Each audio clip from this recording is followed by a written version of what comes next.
চিন্তার কোনো কারণ নাই, অচিরেই সারা দুনিয়া হয়ে যাবে মুসলমানদের। একযোগে মুসলমানদের বিশ্ব নেতা দুনিয়া শাসন করবেন।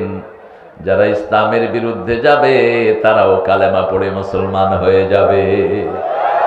যে কোনো সময় আকাশ ভর্তি হয়ে যেতে পারে কালো ধোঁয়ায়। সূরা দোখানের 10 নম্বর আয়াতে আল্লাহ রাব্বুল আলামিন সেই ভবিষ্যৎবাণী করেছেন, ইয়াওমা তা'তিস সামাউ বিদুখানিম মুবিন।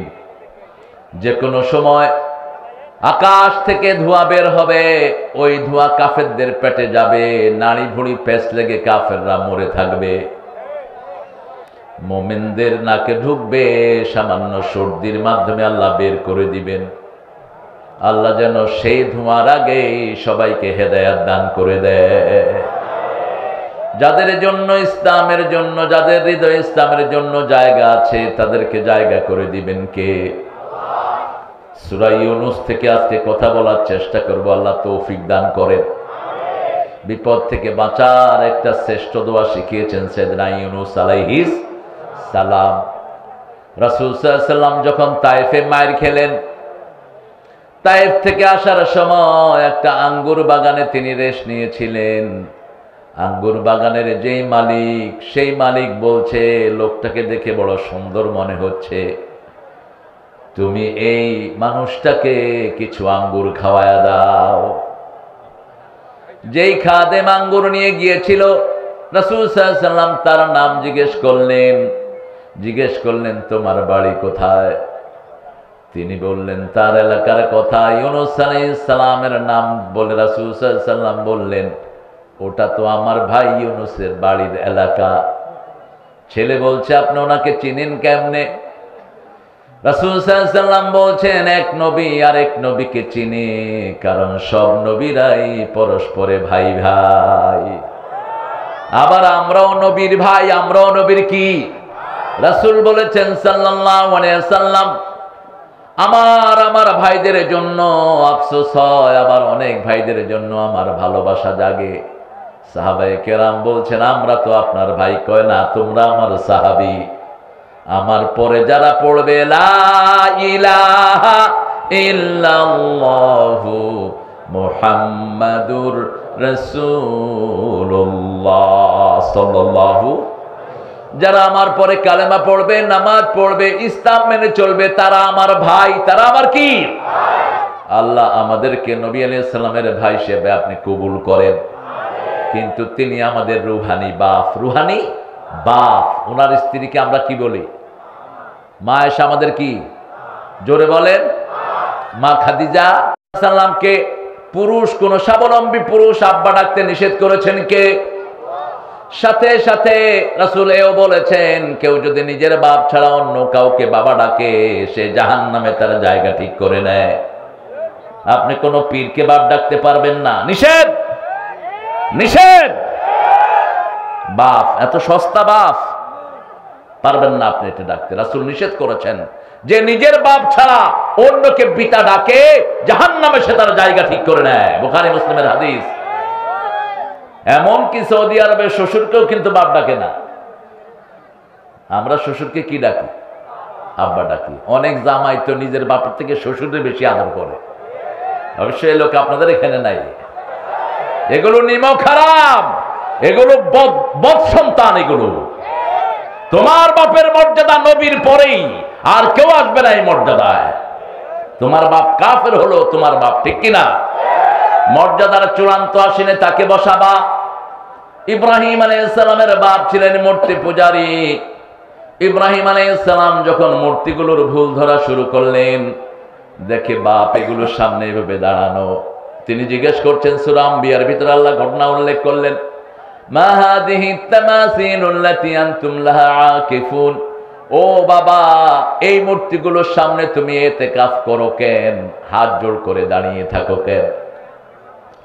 বাবা বলছে, হাযিহি আসনামুকুম, এটা তোমাদের দেবতা।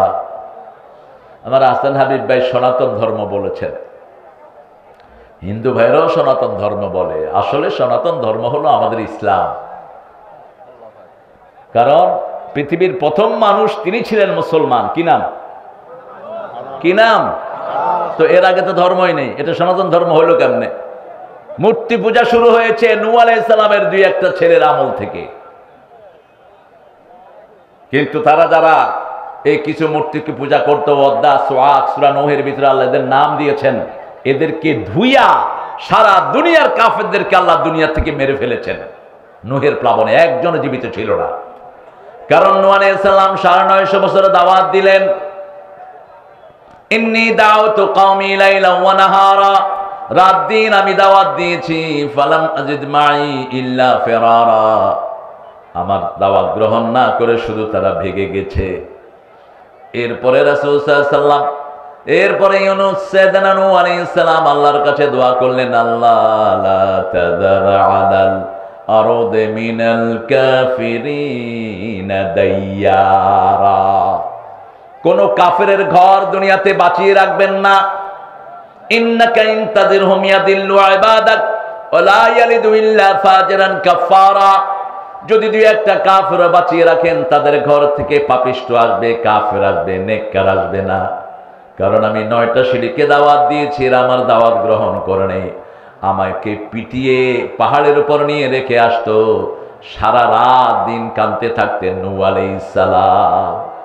এত অত্যাচার করেছে, অল্প কয়েকজন ছাড়া অধিকাংশ লোক তার সাথে ঠাট্টা করেছে, বিদ্রুপ করেছে, তাকে মেরে এলাকা ছাড়া করে দিয়েছে। তিনি যখন দোয়া করলেন পানি উঠলো, সব ভাসিয়ে নিয়ে গেল, শুধু মুমিনরাই থাকলো। আল্লাহু আকবার। এখন বলেন সবচেয়ে পুরাতন ধর্ম কোনটা? ইসলাম। ইসলামের আগে কোন ধর্ম হয়নি। সব নবীরা মুসলমান। সব নবীরা কি মুসলমান? সর্বশ্রেষ্ঠ মুসলমান সব আম্বিয়ারা। নবীদের চেয়ে শ্রেষ্ঠ আর কেউ হতে পারে? ইউনূস আলাইহিস সালাম নিজে আল্লাহর সিদ্ধান্ত না মেনে নিজের এলাকা ছেড়ে চলে যাচ্ছিলেন। তিনার এলাকায় ছিল 1 লক্ষের চেয়ে বেশি লোক, তার অনুসারী ছিল। এদেরকে তিনি বারবার দাওয়াত দিচ্ছিলেন, দাওয়াত তারা মানছিল না।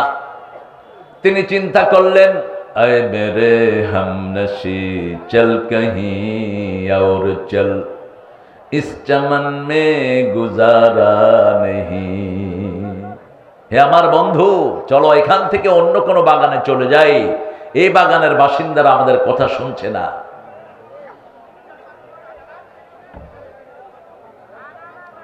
এই কথা বলো না, হ্যাঁ চুপ, কথা করছিস কেন? এই যে কথা কইতে আছে, এটা নিয়ে ওই খেতে বেঁধে হইতে নিয়ে কিছু লোক আছে ফটর ফটর করতেই থাকে, কোথায় করবে তাল পায় না। সারা পুরা মাহফিলটা স্তব্ধ, ওইখান থেকে কথা বলতেছে। আল্লাহ আপনাদেরকে বরকত ঢেলে দিন। এত সুন্দর একটা আয়োজন কোন শহরও করতে পারবে না। এটা উত্তরবঙ্গের শ্রেষ্ঠ আয়োজন করেছে ছেলেগুলো, আলহামদুলিল্লাহ বলেন। ওই ঘুঘুডাঙ্গা আর এটা দুইটাই শ্রেষ্ঠ আয়োজন, আলহামদুলিল্লাহ। দুইটাই দিনাজপুরেরই। দিনাজপুরের লোকেরা জানে কিভাবে আয়োজন করতে হয়। অন্যরা প্যান্ডেল করতে জানে না, ওরা প্যান্ডেল করে বাচ্চাদের জাঙ্গার মতো। ওই যে ছোট বাচ্চা জাঙ্গা পড়ে না, দিনে একখানে প্যান্ডেল করছে এ দূর, আর পুরা খালি। তো এটা করার দরকার ছিল কি? এটা ছিঁড়ে ফেলেন। দেখেন এরা কি সুন্দর এক লেভেলে করেছে, আলহামদুলিল্লাহ বলেন। পাশে আবার কাপড়ও দিয়েছে, একটা সুন্দর ক্লাসের মতো। আল্লাহ কবুল করুক। আরো চিৎকার করে আমিন। নবীরা আল্লাহর সিদ্ধান্ত ছাড়া কোথাও যেতে পারে না, যেতে মানা। আমরা যেমন চলে যাই, আমরা চিন্তা করি না, যে কোনো জায়গায় আমরা চলে যাই, ঠিক না বেঠিক? কিন্তু নবীদেরকে গাইড করেন কে? ইউনূস আলাইহিস সালাম যখন আল্লাহর অনুমতি ছাড়া সাগরে রওনা হলেন, পাড়ি দিয়ে চলে যাবেন পাড়ে, নৌকাটা ভারী হয়ে গেল, সন্ধ্যার আধান নামলো। মধ্যখানে মাঝি চিন্তা করলো, নৌকা এত ভারী কেন? নিশ্চয়ই কেউ উঠেছে বেশি ভারী, অতএব লটারি করা হোক, ভারী মানুষটাকে নদীতে ফেলে দেওয়া হবে। সিদ্ধান্ত কার? লটারিতে বারবার নাম উঠছে ইউনূস আলাইহিস সালাম। সবাই মিলে ধরে ফেলে দিলেন নদীতে। তিমি মাছ হা করে আছে, যাওয়ার সাথে সাথেই তিমি মাছের পেটে চলে গেল। একটা নীল তিমি, টনে টন মন ওজন হয়। এই তিমিগুলো দুধ খায়। একটা তিমির বাচ্চা 1.5 টন দুধ খায় দৈনিক। এত বড় তিমি মাছ। ইউনূস আলাইহিস সালাম পেটে গেলেন, তিমি মাছের খবরও নাই। তিমি মাছ যখন মুখ বন্ধ করে ফেলবে, এখন পেটের গরম, বাহিরে যেই জিনিসটা আমরা চাবিয়ে হজম করতে পারি না, সেটা পেটে গেলে এমনি হজম হয়ে যায়। একটা লোহা আপনি কামড়িয়ে খেতে পারবেন না, কিন্তু পানির সাথে যখন লোহা পেটে যায়, সেই লোহার পানিগুলো পেট হজম করে ফেলে। পেটের ভিতরে বাহির থেকে 40 ডিগ্রি গরম বেশি। কয় ডিগ্রি? 40 ডিগ্রি গরম বেশি। যখনই মাছ মুখ বন্ধ করবে, পানির অন্ধকার, রাতের অন্ধকার, পেটের অন্ধকার। ইউনূস আলাইহিস সালাম নিজের ভুল বুঝলেন। তিনি চিৎকার করলেন, লা ইলাহা ইল্লা আনতা সুবহানাকা ইন্নী কুনতু মিনাজ জালিমিন।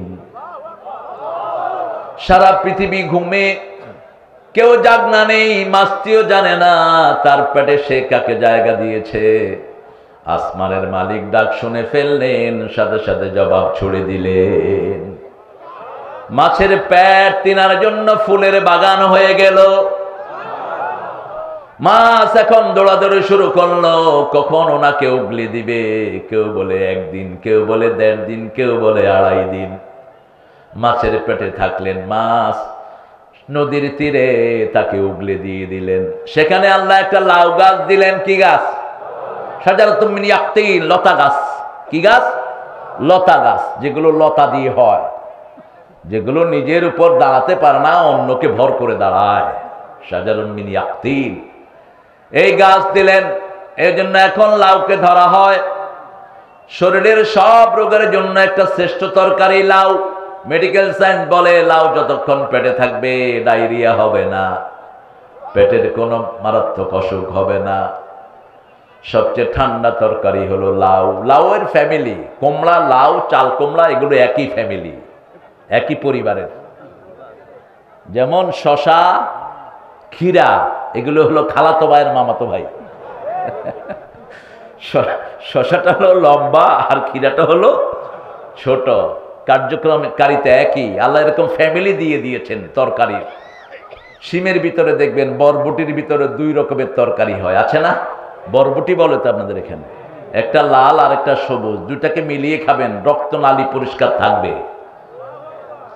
এটা খুব বেশি খায় চাইনিজেরা, আর ওই যে চ্যাংব্যাং চাইনিজ আর ভিয়েতনাম, এ সমস্ত এলাকার লোকেরা এটা সিদ্ধ করে করে খায়। এটা রক্তনালীকে খুব সুন্দর রাখে। এই বরবটি, প্রত্যেকটা তরকারি আল্লাহ মানুষের স্বাস্থ্যের জন্য দিয়েছেন। শুধু তরকারি বেশি করে খাবেন, আপনার বয়স বেড়ে যাবে, হায়াত বেড়ে যাবে, আয়ু বেড়ে যাবে। এত বেশি আল্লাহ এগুলোর ভিতরে জীবনী শক্তি রেখেছেন। সাইয়েদনা ইউনূস আলাইহিস সালাম লাউ খেলেন, কচি লাউ। খাওয়ার পরে স্বাস্থ্যের যেটা পোড়া ছিল, মাছের পেটে যেটা ক্ষতি হয়েছিল, এটা আস্তে আস্তে বেড়ে গেল, সুন্দর হয়ে গেল। তিনি এলাকায় চলে আসলেন। এর মধ্যে আরেকটা ঘটনা ঘটলো। যখন তিনি নৌকায় উঠলেন, লোকেরা ওনাকে খোঁজাখুঁজি শুরু করলো, পাওয়া যাচ্ছিল না। সাথে সাথে সমস্ত লোক আল্লাহর দরবারে তওবা শুরু করলেন। আল্লাহ, আমাদের ভুল হয়েছে, আমরা আমার নবীর কথা অমান্য করব না, আমাদেরকে আপনি মাফ করে দেন। আল্লাহ বলছেন, ওয়ামা কুন্না মুআযযিবিহিম ওয়া হুম ইস্তাগফিরুন। কেউ যদি আমার কাছে মাফ চায়, আমি তাকে কোনো আযাব দেই না। যখনই কেউ আমার কাছে মাফ চাবে, আমি তার আযাবকে তুলে নিয়ে যাব। সাইয়েদনা হুসাইন রাদিয়াল্লাহু আনহুর কাছে 3 জন লোক আসলেন। এসে বললেন, হুসাইন, একজন বললেন আমার ছেলে লেখাপড়া ভালো পারে না, মাথার ব্রেন ভালো না, তিনি বলছেন ইস্তেগফার করেন। আরেকজন এসে বলছে আমার কামাই রুজি ভালো না, ব্যবসা বাণিজ্য ভালো না, তিনি বলছেন ইস্তেগফার করেন, গুনাহ মাফ চান। আরেকজন এসে বলল আমার সন্তানের রোগ সারে না, তিনি বললেন গুনাহ মাফ চান। পাশে সাহাবায়ে কেরাম বসে আছেন। বলছি, ইয়া হুসাইন রাদিয়াল্লাহু আনহু, তিনজন লোক আসলো তিনটা রোগের জন্য, একই চিকিৎসা তিনজনকে দিলেন। তিনি বললেন, তোমরা কি সূরা নূহ পড়ো না? ইস্তাগফিরু রাব্বাকুম ইন্নাহু কানা গাফফারা ইউরসিলু আলাইকুমুস সামাআ মিদরারা। তোমরা রবের কাছে মাপ চাও, রহমতের বৃষ্টি তিনি তোমাদের জন্য বর্ষণ করবেন। মাপ চাইলে তিনি সন্তান বাড়িয়ে দিবেন, মালও বাড়িয়ে দিবেন। আল্লাহু আকবার। দুর্ভিক্ষের আওয়াজ শুনছে বাংলাদেশের সবচেয়ে লম্বা সময়ের প্রধানমন্ত্রী। এটা ওনার কথা না, এটা বিশ্বনবী সাল্লাল্লাহু আলাইহি ওয়াসাল্লাম 1400 বছর আগে মন্তব্য করে গেছেন। খুব সহসাই পৃথিবীর অবস্থা খারাপের দিকে যাবে। যারা কিয়ামত নিয়ে চিন্তা করে তারা বলেছে 23 সালের পর থেকে এটা ডিমোশনের দিকে যেতে পারে। কিন্তু রিস্ক করার বাঁচার উপায় দান করেছেন কে? আল্লাহ দিয়েছেন। ইস্তেগফার করেন, দুর্ভিক্ষ ঠেকিয়ে দিবেন কে? আল্লাহর ইবাদত করেন, দুর্ভিক্ষ ঠেকিয়ে দিবেন কে? আল্লাহ ওয়াদা দিয়েছেন, ফালিয়াবুদু রাব্ব হাযাল বাইত আল্লাযী আত'আমাহুম মিন জু' ওয়া আমানাহুম মিন খাউফ। পারেন? এটা পারেন? কোন সূরা? কুরাইশ। কার কার কার পরিবার এটা? কুরাইশ কার পরিবার ছিল? কার? মক্কার সবচেয়ে দামি পরিবার। কোন নবী ছোটখাটো পরিবারে আসেন নাই, সব পৃথিবীর শ্রেষ্ঠ পরিবারের সব নবীকে আল্লাহ দুনিয়া পাঠিয়েছে। এই কুরাইশ পরিবারের প্রথম পুরুষ হলো ইসমাঈল আলাইহিস সালাম। ওখান থেকে এসেছে এই পরিবারের নসল। সাইয়েদনা ইব্রাহিম আলাইহিস সালামের পরিবারে সব নবী আলাইহিস সালাম। নূহ আলাইহিস সালামের পরিবার সে ইব্রাহিম আলাইহিস সালামের এখানে ঠেকেছে। ইব্রাহিম আলাইহিস সালামের দুইজন ছেলে, একজন হলেন ইসমাঈল, আরেকজন হলেন ইসহাক। আরেকজন কি? ইসহাক। ইসহাক আলাইহিস সালামের ঘরে বনি ইসরাইলের সব নবী, 1,24,000 নবী এই নসলে আগে আর পরে। আর ইসমাঈল আলাইহিস সালামের নসলে মাত্র একজনই 1000 জনের চেয়ে বেশি। একজন, তিনি হলেন মুহাম্মদ সাল্লাল্লাহু আলাইহি ওয়াসাল্লাম। সেই ইউনূস আলাইহিস সালামের নামে আল্লাহ সূরা দিয়েছেন। সব নবীদের নামে সূরা দেন নাই, কয়েকজন নবীর নামে সূরা দিয়েছেন কোরআনে। মুহাম্মদ সাল্লাল্লাহু আলাইহি ওয়াসাল্লামের নামে সূরা আছে না নাই? আরো জোরে বলেন। মূসা আলাইহিস সালামের নামে কোনো সূরা নাই, কিন্তু কোরআনে মূসার আলোচনা সবচেয়ে বেশি। ওনার নাম এসেছে সবচেয়ে বেশি, কিন্তু ওনার সূরা নাই। ইউসুফ আলাইহিস সালামের এক সূরাতে ওনার জীবনের সব কিছু আলোচনা করেছেন কে? আল্লাহ রাব্বুল আলামিন। ইসহাক আলাইহিস সালামের নামে সূরা নাই, ইব্রাহিম আলাইহিস সালামের নামে সূরা আছে, ইসমাঈল আলাইহিস সালামের নামে সূরা নাই। আল্লাহ যার নামে খুশি তার নামে সূরা দিয়েছেন। কোরআনে উল্লেখ করেছেন মাত্র 25 জন নবীর নাম, বাকি কারো নাম তিনি কোরআনে উল্লেখ করেন। তবে বলেছেন লা নুফাররিকু বাইনা আহাদিম মিনহুম, কোন নবীর মধ্যে আমরা কোনো পার্থক্য করি। ওয়াকালু সামি'না ওয়া আতা'না গুফরানাকা রাব্বানা ওয়া ইলাইকাল মাসির। আমরা বলবো গুফরানাকে, আল্লাহ আপনার ক্ষমা চাই, হে আল্লাহ আপনার ক্ষমা চাই। আমরা সামি'না ওয়া আতা'না, আমরা বলবো আমরা শুনলাম, আমরা সব মেনে নিলাম, আপনার কাছে মাফ চাই। আল্লাহ বলেন আমিও মাফ করে দিলাম। সব মানবেন ইসলামের, কোনটা মানবেন কোনটা মানবেন না, আপনি মুনাফিক। আপনি এখানে ঈমান আনবেন, ওখানে কুফরি করবেন। উলাইকা হুমুল কাফিরুনা হাক্কা, আপনি আসল কাফের হয়ে দাঁড়াবেন। সবটাই মানতে হবে। যেমন কাদিয়ানীরা একটা আয়াত অস্বীকার করে তারা কাফের হয়েছে, ঠিক না ঠিক? সূরা আহজাবের 41 নম্বর আয়াত তারা অস্বীকার করে বসেছে।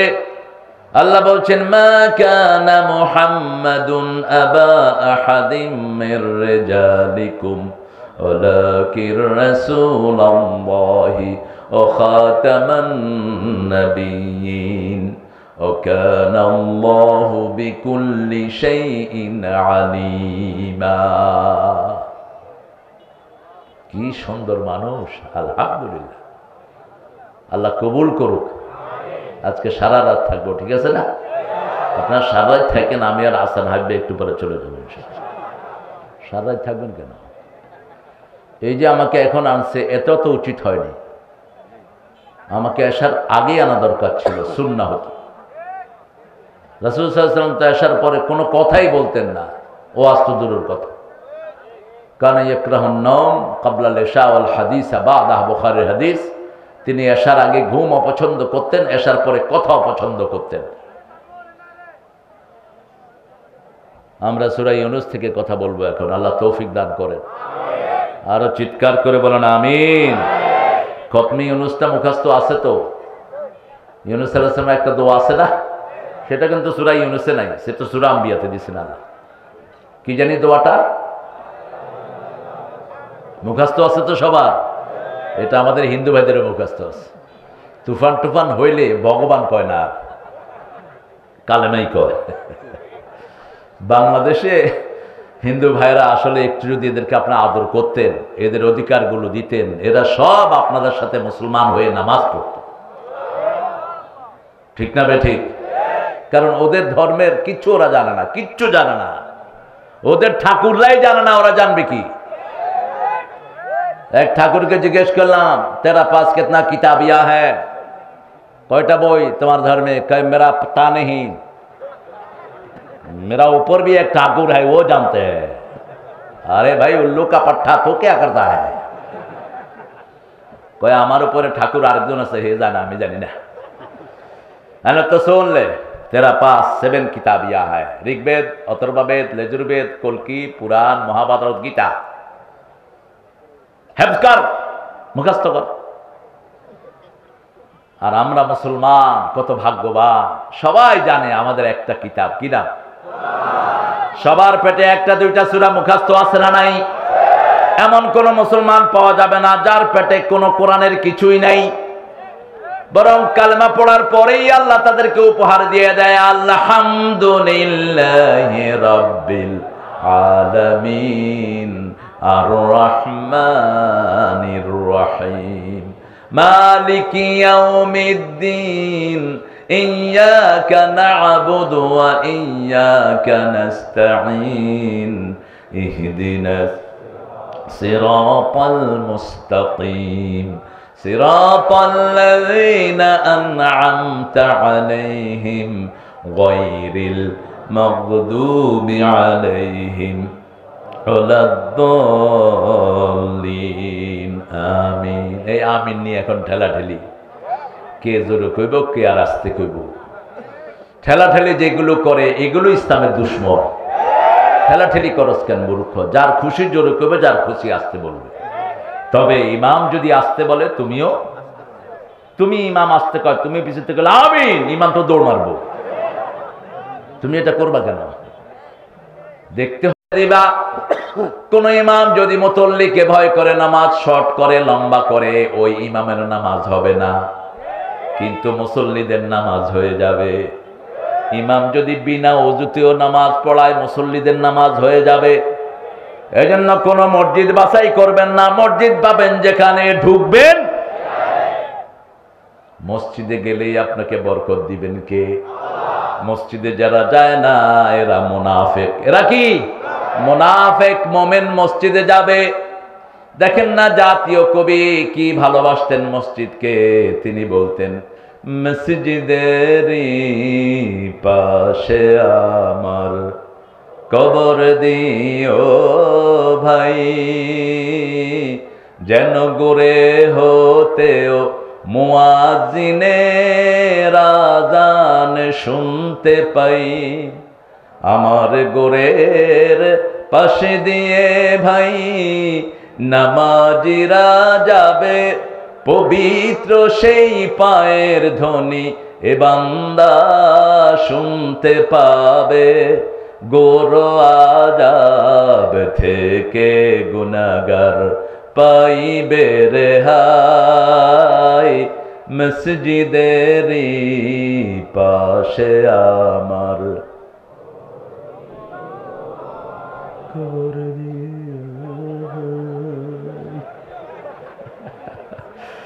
আপনারা কত ভালো মানুষ, কত ফিলিংস তার। দেখেন এখন মসজিদের পাশে তার কবর আছে না নাই?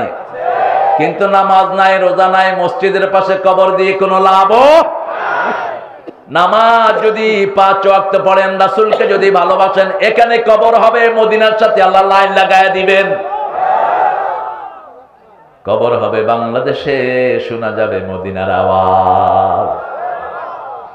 কত দরবেশ আল্লাহর ভক্ত, নবীজির উম্মত, এই মসজিদে করে রে ভাই কোরআন তেলাওয়াত। আমি তাদের সাথে কেঁদে কেঁদে আল্লাহর নাম জপতে চাই, আল্লাহর নাম জপতে চাই। মসজিদের পাশে আমার। মসজিদে যাবেন, মন খারাপ, কোথায় যাবেন? পৃথিবীর সর্বশ্রেষ্ঠ জায়গা কোনটি? সবচেয়ে খারাপ জায়গা কোনটি? কোন জায়গায় মানুষ বেশি? কিলো খায় বেশি, কিলাকিলিও বেশি, হাইজাকও বেশি, চুরিও বেশি। মসজিদে বেশি যাবেন, সমাজটাকে আল্লাহ ভালো করে দিবেন। রাসূল সাল্লাল্লাহু আলাইহি ওয়াসাল্লামের সামনে একজন সাহাবী সব সময় বসে থাকতেন। ওনার ভাইয়েরা গিয়ে বলছে, ইয়া রাসূলুল্লাহ, আমরা খেতে কাজ করতে করতে শেষ হয়ে গেলাম, আর আমাদের এই ভাই আপনার সামনেই বসে থাকে সারাক্ষণ। আপনি যতক্ষণ ঘুমাতে যান না, সে আপনার মসজিদ ছাড়ে না। রাসূল মুস্কি হাসছেন। সাহাবীরা দিন বলছেন, ইয়া রাসূলুল্লাহ, আপনি মুস্কি হাসছেন। রাসূল সাল্লাল্লাহু আলাইহি ওয়াসাল্লাম বলছেন, তোমার ভাই আমার কাছে থাকে দেখেই আল্লাহ তোমাদের খেতে বরকত দেয়। মসজিদে গেলেই খেতের বরকত দিয়ে দেন কে? আল্লাহ বলছেন, জুমার দিন আযান হলেই ব্যবসা বন্ধ করে দাও, ওই মসজিদে চলে যাও, যা ব্যবসা করতা তার চেয়ে শ্রেষ্ঠ পয়সা দান করে দিবেন কে? মানুষের বিশ্বাস হয় না। মানুষ মনে করে আযানের সময় ব্যবসা করলেই ব্যবসা হবে, ওটা তোমার হারাম ব্যবসা। কারণ আল্লাহ তো তোমাকে নিষেধ করেছেন, ওয়াদারুল বাই', আযান শুনলে ব্যবসা বন্ধ করে দাও, ঠিক কি না? তুমি চালাইলে কেন এটা? আল্লাহ নিষেধ করেছেন, আল্লাহর নিষেধের ভিতরে বরকত আছে না নাই? আল্লাহ বলছেন, যালিকুম খায়রুন লাকুম, আযান শুনলে যদি ব্যবসা বন্ধ করে দাও, এটা তোমার দুনিয়ার জন্য ভালো, আখিরাতের জন্য ভালো। আর এই কাজ যদি তুমি করো, দুনিয়ার মানুষ ভালো না বললেও তোমাকে ভালো বলছেন কে? মৃত্যুর পরে আমরা জিজ্ঞেস করি মানুষজন কেমন ছিল। আপনাদের এখানে আছে নাকি এই নিয়ম? কি বলে? লোকটা কেমন ছিল? কি ছিল? ভালো ছিল। আপনি জানেন কেমনে ভালো ছিল? কেমনে জানেন? এই যে চুরি করে নেই, এই যে মদ খায় নেই, আপনি জানেন কেমনে? হ্যাঁ, আমরা একটু এজমালি ভাবে বলি ভালো ছিল, কিন্তু আসল ভালো বলতে হবে কে? কে বলতে হবে?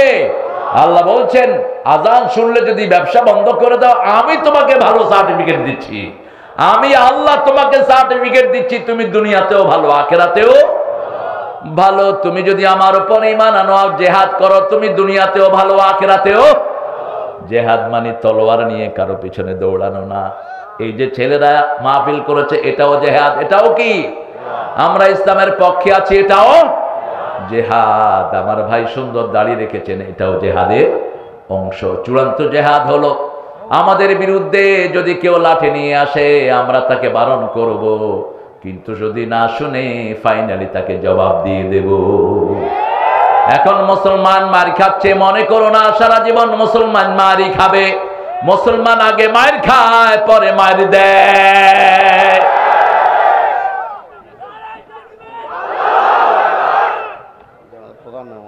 আসছে?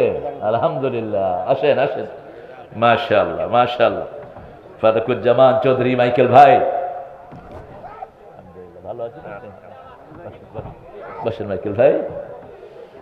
সালাম। মাশাআল্লাহ, সুন্দর নাম, দারুণ নাম। বসেন। আমাদের বাংলা সাহিত্যে একজন মাইকেল আছেন, জানেন তো আপনারা? বাংলা সাহিত্যে কবিতায় সনেট যিনি এনেছেন, কি নাম? মাইকেল। ওকে কিন্তু মাইকেল উপাধি দিয়েছে ইংল্যান্ডের লোকেরা।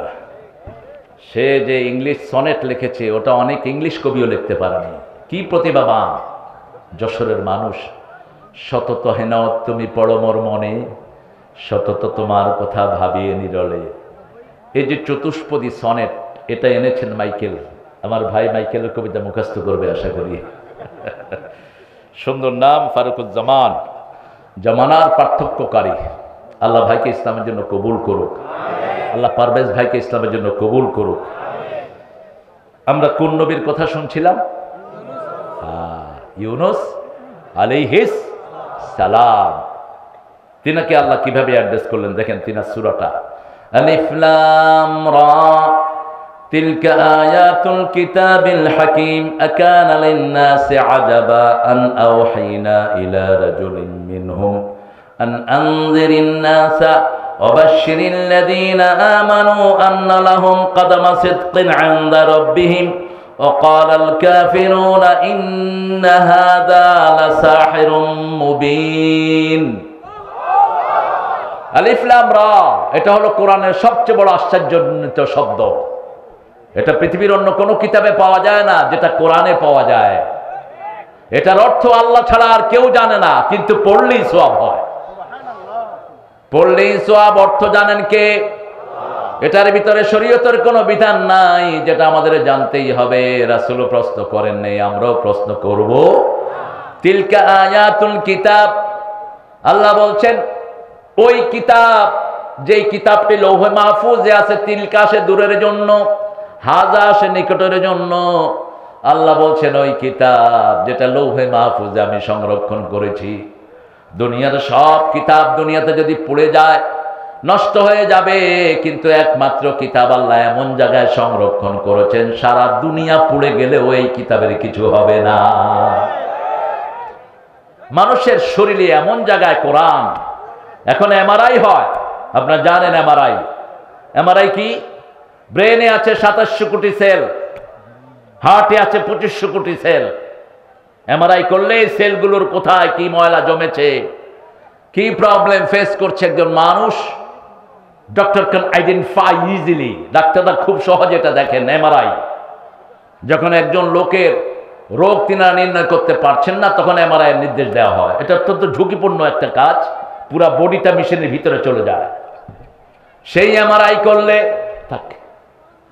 থ্যাংক ইউ, সেই এমআরআই করলে সব কিছু আসে, কিন্তু কোরআনের কোনো একটা অক্ষর আসে না।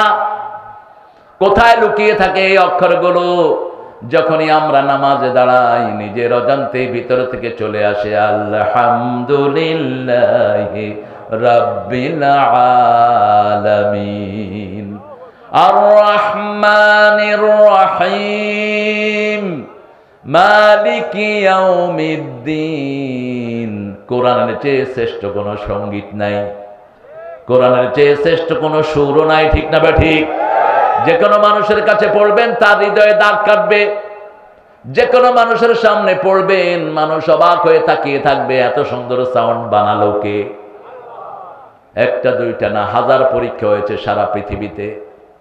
কোরআন তেলাওয়াত করছে একজন কারি, কোরআন তেলাওয়াত করেছে, তেলাওয়াতের পরে ইংলিশটা এসে সমানে পড়ছে লা ইলাহা ইল্লাল্লাহু মুহাম্মাদুর রাসূলুল্লাহ সাল্লাল্লাহু। এখন ভারতীয় idol, American x competition, American idol, সবগুলোতে পোলাপান কোরআন তেলাওয়াত করতেছে, আজান দিচ্ছে। বিচারকগুলো কাঁদতে কাঁদতে পেরেশান হয়ে যাচ্ছে।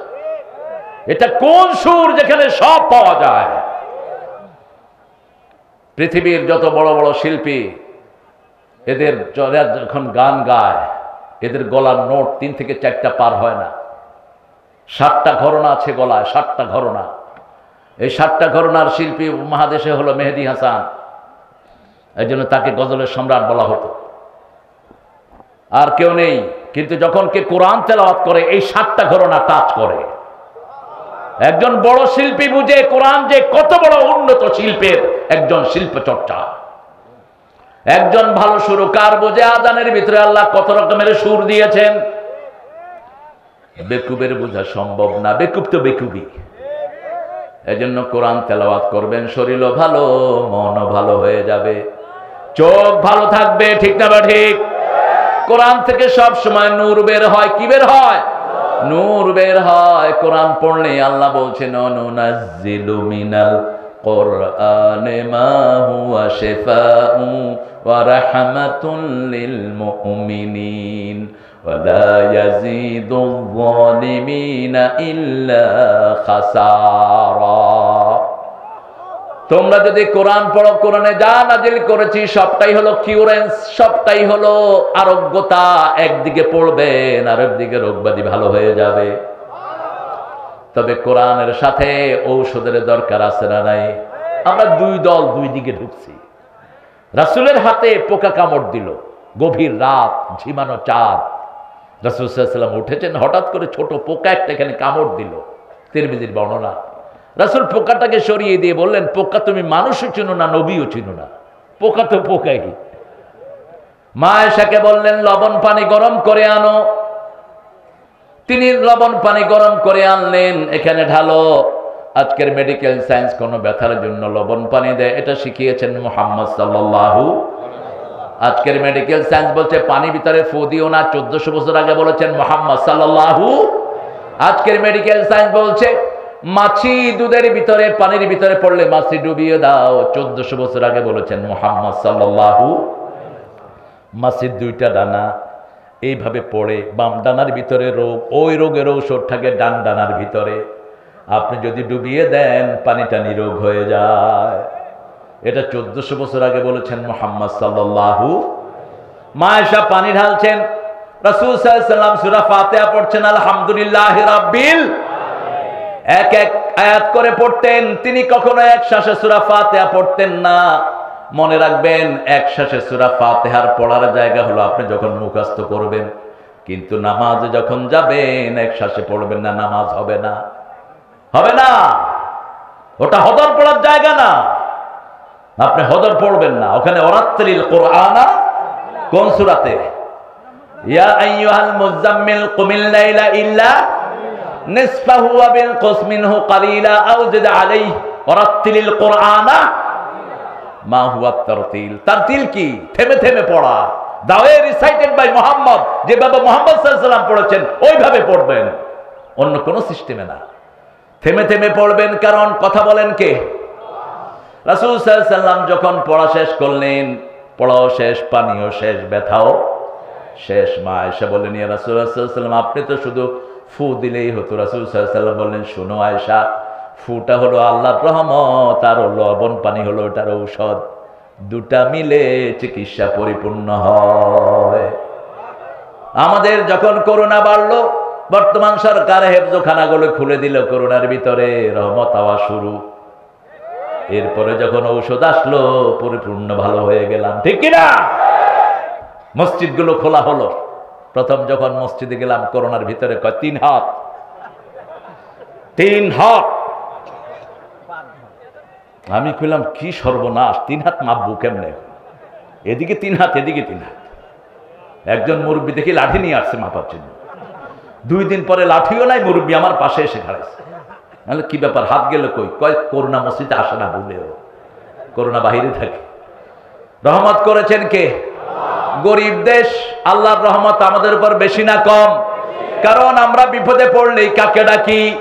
বিপদে পড়লে আমাদের কোনো দল থাকে না, আমরা হিন্দু বৌদ্ধ খ্রিস্টান সবাই মিলে পড়ি লা ইলাহা ইল্লা আনতা সুবহানাকা ইন্নী কুনতু মিনাজ জালিমিন। এই যে ছত্রাং গেল কিছুদিন আগে, একটা নিম্নচাপ গেল না, কি নাম? সেত্রাং। হ্যাঁ, সেত্রাং। এটার নাম কেমনে হয় জানেন? নাম হয় যিনি এটাকে দেখেন ওই এলাকা অনুপাতে অথবা ওই ব্যক্তির অনুপাতে নাম হয়। আবহাওয়া অফিসের যারা, যেমন নার্গিস এসেছে, সেন্ডি এসেছে, বিভিন্ন নাম এরা দেয় এটাকে।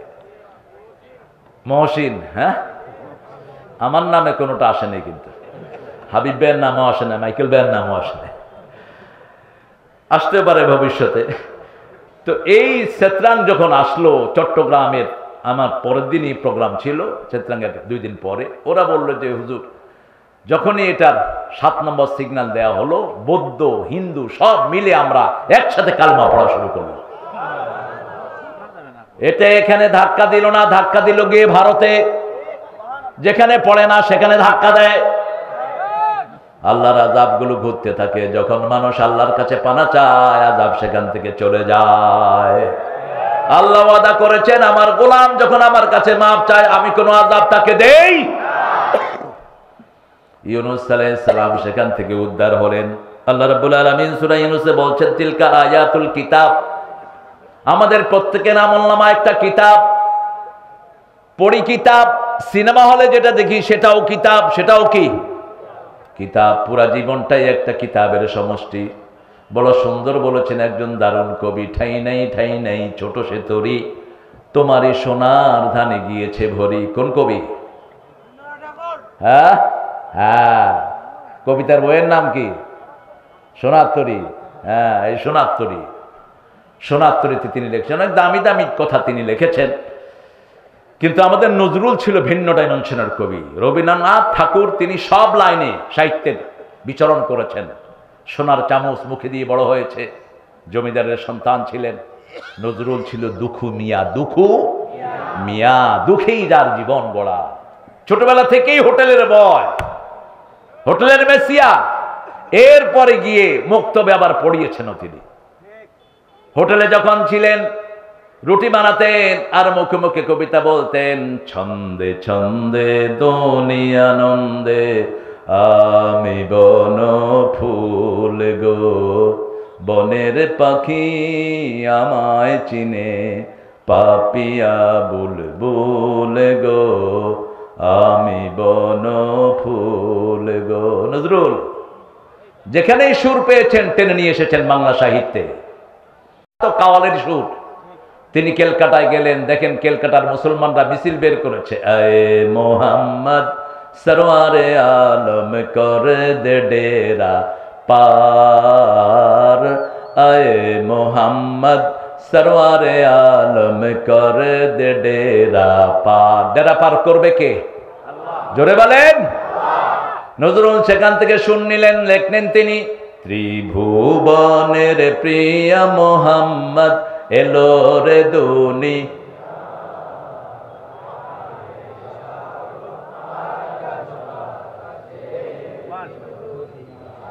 যে কোনো সুর ভালো লাগলে তিনি দুইটা গান লিখতেন, একটা লিখতেন ইসলামিক আর একটা লিখতেন স্বাভাবিক।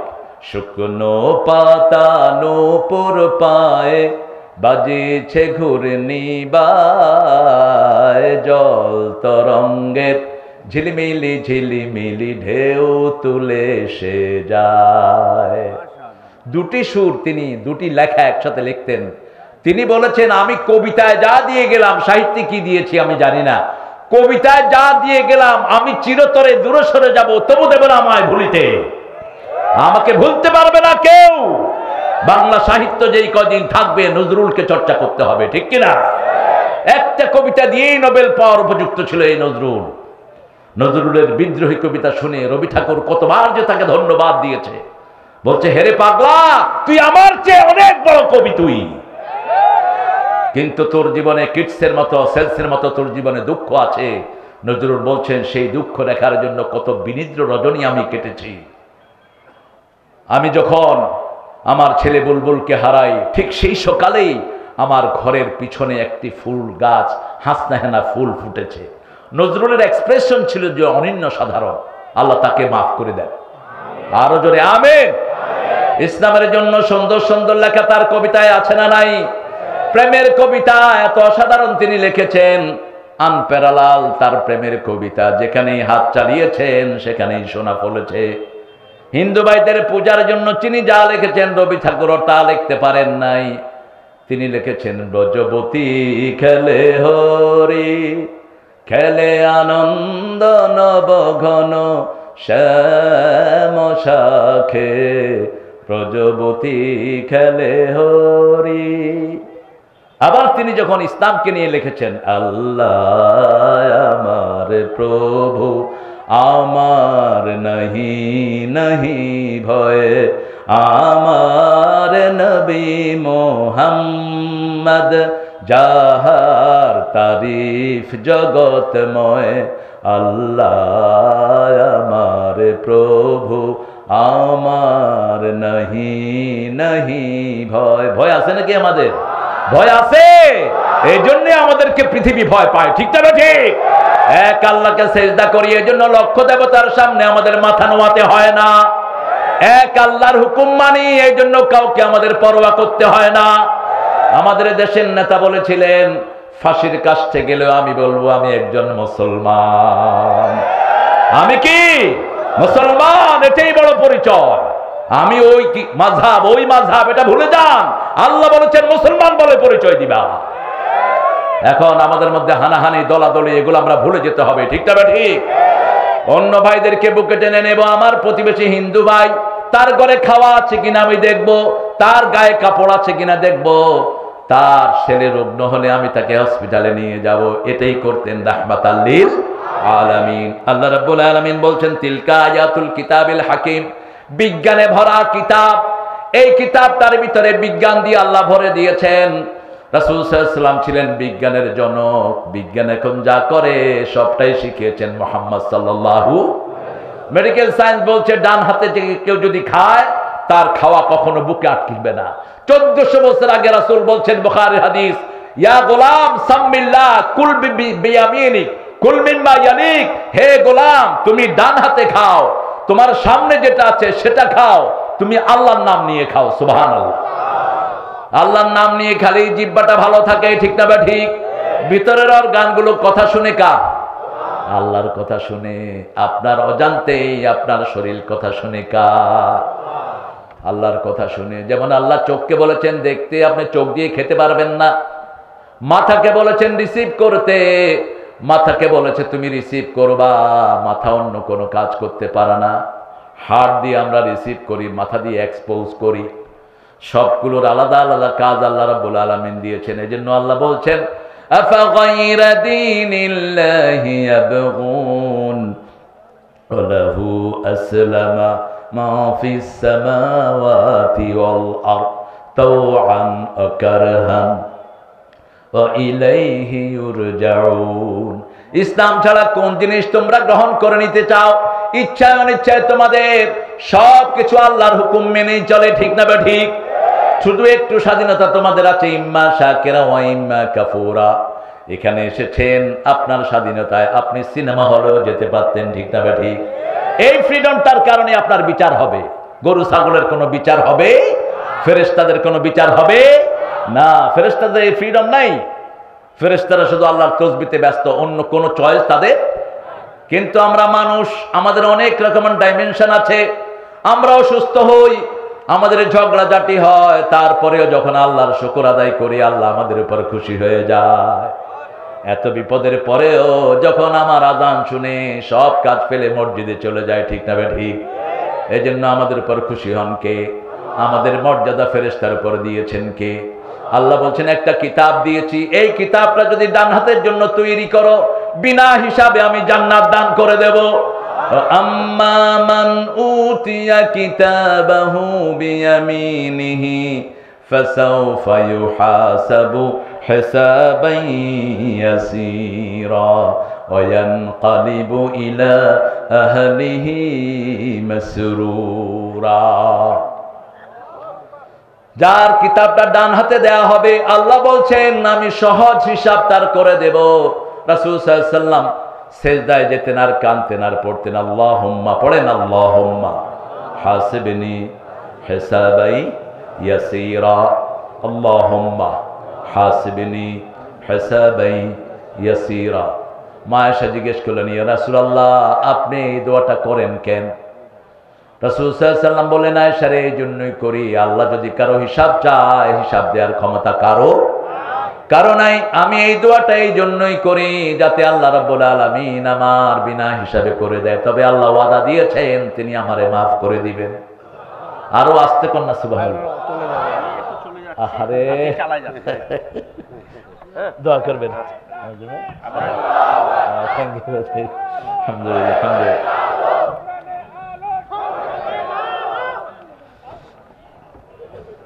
ঠিক আছে, তাও তো কষ্ট করে বলেছে। আমাদের দুইজন প্রিয় মেহমান, আরো প্রোগ্রাম আছে, তো অনেক দূর থেকে এসে আপনাদের কাছে সালাম জানিয়ে গেছে। আপনারা দোয়া করবেন আল্লাহ দুইজনকে ইসলামের সৈনিক বানিয়ে দিক। তার পরিবারকে আল্লাহ কবুল করুক, তাদের দুইজনের আত্মীয় স্বজনকে আল্লাহ মাফ করে দিক। আরো চিৎকার করে বলি আমিন। দেখেন এই যে দোয়ার সিস্টেম থেকে আর কোন ধর্মে আছে? কোন ধর্মে নাই। কালকে আমার মাহফিলে ছিল একজন হিন্দু চেয়ারম্যান পাশে বসা। গতবার মাহফিল হবে না, ওই হিন্দু চেয়ারম্যান ডিসি গিয়ে বলছে যদি মাহফিল না হয় তারেক মনোয়ারের, আপনারা থাকতে দেবো না। হে 1200 হিন্দু নিয়ে ডিসির অফিস ঘেরাও করছে। তারেক মনোয়ার আমরা ভালোবাসি। সেই স্টেজে বসে বলছে, আমাকে বলছে দাদা আমার জন্য দোয়া করেন। আলহামদুলিল্লাহ করবেন না? আমি দোয়া করলাম, আল্লাহ দাদাকে তুমি মুসলমান বানায় দাও। খুশি হয়ে গেছি। আরে এই যে সুন্দর দোয়া, এই দোয়ার সিস্টেম দুনিয়ার কোন ধর্মে নাই। খ্রিস্টানরা একটা আরেকটার সাথে হাত মিলা ওরা কয় হ্যান্ড শেক। ওরা কি কয়? Hand shake. আর আমরা বলি মুসা ফাহা, আস্তে করে ধরি, ইয়াগফিরুল্লাহু লানা ওয়া লাকুম। কারণ বুড়া মানুষের যদি আপনি একদম ঝাঁকি দেন, বুড়া মানুষ আপনাদের চটকা গালে দাঁত ফালা দিবে। বলে ঝাঁকি দেস কেন? আমরা বুক মিলাই, সেখানেও দোয়া আছে না নাই? কি দোয়া? আল্লাহুম্মা জিদ মুহাব্বাতি লিল্লাহি ওয়া রাসূলিহি। আল্লাহু আকবার। কি সুন্দর দোয়া! এমন কোন জায়গা নাই যেখানে আমাদের দোয়া নাই। ওমর ফারুক উমরায় যাবেন, রাসূল সাল্লাল্লাহু আলাইহি ওয়াসাল্লামের কাছে ছুটি নিতে গেলেন। রাসূল বললেন আশরিকনি ফি দুআই লা তানসানি ফি দুআইক ওমর। তুমি যখন উমরায় যাবা তোমার দোয়াতে আমাকে শামিল দেখো, তুমি আমার নামটা ভুলে যেও না। ওমর কেঁদে ফেলেছেন। ওমর বলছেন ইয়া রাসূলুল্লাহ, সারা দুনিয়া দিলে আমি এত খুশি হতাম না, আপনি আমার কাছে দোয়া চেয়ে আমাকে যত বড় করে দিয়েছেন। আপনি আমার কাছে দোয়া চেয়ে আমাকে যত বড় করেছেন, সারা দুনিয়া দিলেও আমি এত খুশি হতাম না। এই জন্য প্রত্যেক দোয়াতেই যদি রাসূলের নাম রাখি, দোয়া কবুল করবেন কে? একজন সাহাবী এসে মসজিদে হাত তুলে দোয়া করছেন, বুখারীর বর্ণনা, আল্লাহুম্মা আতিনি কাদা কাদা কাদা কাদা, আল্লাহ আমাকে এটা দাও, এটা দাও, এটা দাও, এটা দাও। রাসূল সাল্লাল্লাহু আলাইহি ওয়াসাল্লাম শুনে বললেন আতুরিদু আন তাকবালা দুআ, তুমি কি চাও তোমার দোয়া কবুল হোক? সাহাবী রাদিয়াল্লাহু আনহু বলছেন ইয়া রাসূলুল্লাহ, কে না চায় তার দোয়া কবুল হোক? তাহলে দোয়ার হাত তুলেই প্রথম আল্লাহর প্রশংসা করবা, আমার উপর দুরূদ পড়বা, তারপরে নিজের প্রয়োজনের কথা বলবা, আবার শেষে আল্লাহর প্রশংসা করে আমার উপর দুরূদ দিবা। মধ্যখানের সব কথা কবুল হয়ে যাবে। কি সুন্দর নিয়ম! আমরা যদি দুরূদ না পড়ি, আমাদের সব সওয়াবগুলো আকাশের মধ্যে জমিনের মধ্যে ঝুলে থাকে, এগুলো উপরে ওঠে না। এই জন্য শুরুতে দোয়া, শেষেও দোয়া। দোয়ার সাগর হলো ইসলাম। দোয়া যত বেশি বরকত তত বেশি। সবচেয়ে বেশি দোয়া করেছেন মুহাম্মদ সাল্লাল্লাহু, তিনি সবচেয়ে বেশি পেয়েছেন। কোন জায়গা নাই যেখানে তার দোয়া নাই। আয়না যখন দেখতেন তখনও দোয়া আছে না নাই? আল্লাহুম্মা হাসসিন খুলকি কামা হাসসানতা খালকি। হে আল্লাহ, আমার চেহারাটা যেরকম সুন্দর করেছেন, আমার চরিত্রটাকে এরকম সুন্দর করে দেন।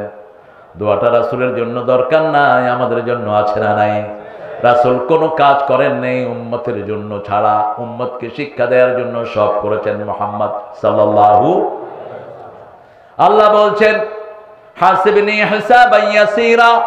ডান হাতে যার আমলনামা দেওয়া হবে তারা কারা? যারা বিবির গায়ে হাত তোলে না, যারা মোহরানা মেরে খায় না, যারা অন্যের জমির আইল ঠেলে না, যারা সুদ খায় না, ঘুষ খায় না, ঠিক না ঠিক? এদের ডান হাতে আমলনামা দিবেন কে? আল্লাহ রাব্বুল আলামিন। যারা পিতা মাতার সাথে চোখ রাঙিয়ে কথা বলে না, এরকম ছেলে অবশ্য এখানে নাই। বাপকে মারে, পত্রিকা খুলে দেখি বাপ জমি ঠিক মতো বন্টন করে দেখে বাপরে মারছে। কিছুদিন আগে ফেসবুকে দেখলাম ইন্ডিয়ার একটা ছেলে তার বাপকে পিটাচ্ছে, থাপড়াচ্ছে, লাথি মারছে। কিছুক্ষণ পরেই ওই গ্রামের একটা ছেলে ওটা ভিডিও করে পোস্ট করেছে, সাথে সাথে পুলিশ এসে তাকে ধরে নিয়ে গেছে। পুলিশ যখন ধরে নিচ্ছে, ওই বাপি গিয়ে বলছে আমার ছেলের মারধর করো না। কিভাবে পিতামাতার সাথে তোমরা বেয়াদবি করো, কিভাবে মায়ের সামনে চোখ রাঙাও। এই মা তোমাকে কত কষ্ট করে পেটে ধারণ করেছে, 2 বছর কত কষ্ট করে তোমাকে দুধ পান করিয়েছে। বিদেশে বিরাজ্যে যার পুত্র মারা যায়, পশু পাখি না জানিতে আগে জানে মায়। আমেরিকাতে ছেলে মারা যায়, মা দিনাজপুরে বসে, যখন ছেলে মারা যায় মা লাফ দিয়ে ওঠে, আমার ছেলে নাই, আমার ছেলে নাই। এরকম বহু ঘটনা ঘটেছে। আজ থেকে 3 বছর আগে আমি নিউ ইয়র্কে, তখন একটা ছেলে 19 বছরের রাতে মারা যায়। তার বাড়িতে ফোন গেছে, ফোন ধরেই মা বলছে আমার ছেলে নাই। লোকেরা বলল তুমি জানলা কেমনে? ও যখন মারা যায় তখন আমি লাফ দিয়ে উঠেছি। বিনা তারের একটা কানেকশন আল্লাহ রেখে দেয়, সন্তান যেখানেই থাক পিতা মাতার জানা হয়ে যা। এই জন্য আল্লাহ বলছেন লা তাকুল লাহুমা উফ, উফ বলো না, উফ বলো না পিতা মাতার সামনে। এমন জায়গায় রেখো না যাতে তাদের মুখে উফ আসে। ওয়ালা তানহারহুমা, ঝিড়কি দিয়ে কথা বলো না। অকুল লাহুমা কাওলান কারীমা, নরম কথা বলো, সম্মানজনক কথা বলো। অকফিজ লাহুমা জানাহাযুল্লি মিনার রাহমা, রহমতের 2টি ডানা তাদের জন্য বিছিয়ে দাও। রহমতের ডানা হলো তোমার বিবি, তোমার সন্তান, তোমার টাকা পয়সা, কাজের লোক, সব পিতা মাতার জন্য দাও।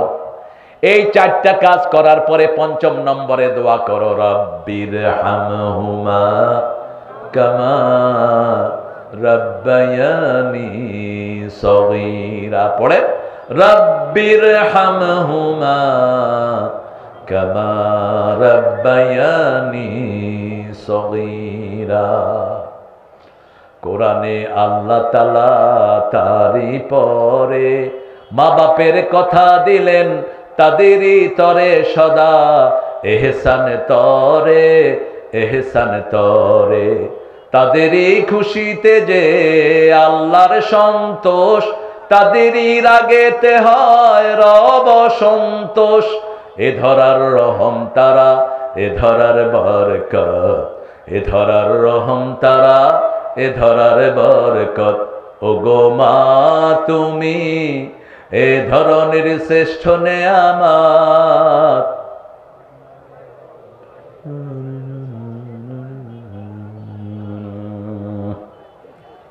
আপনারা কত ভালো মানুষ, আল্লাহ কবুল করুক। জাতীয় সঙ্গীত তো পারেন না, আমারটা পারবেন কেমনে? চ্যানেল আই একটা আয়োজন করলো, কয়েক লক্ষ লোকের জাতীয় সঙ্গীত তারা রেকর্ড করবে চ্যানেল আই।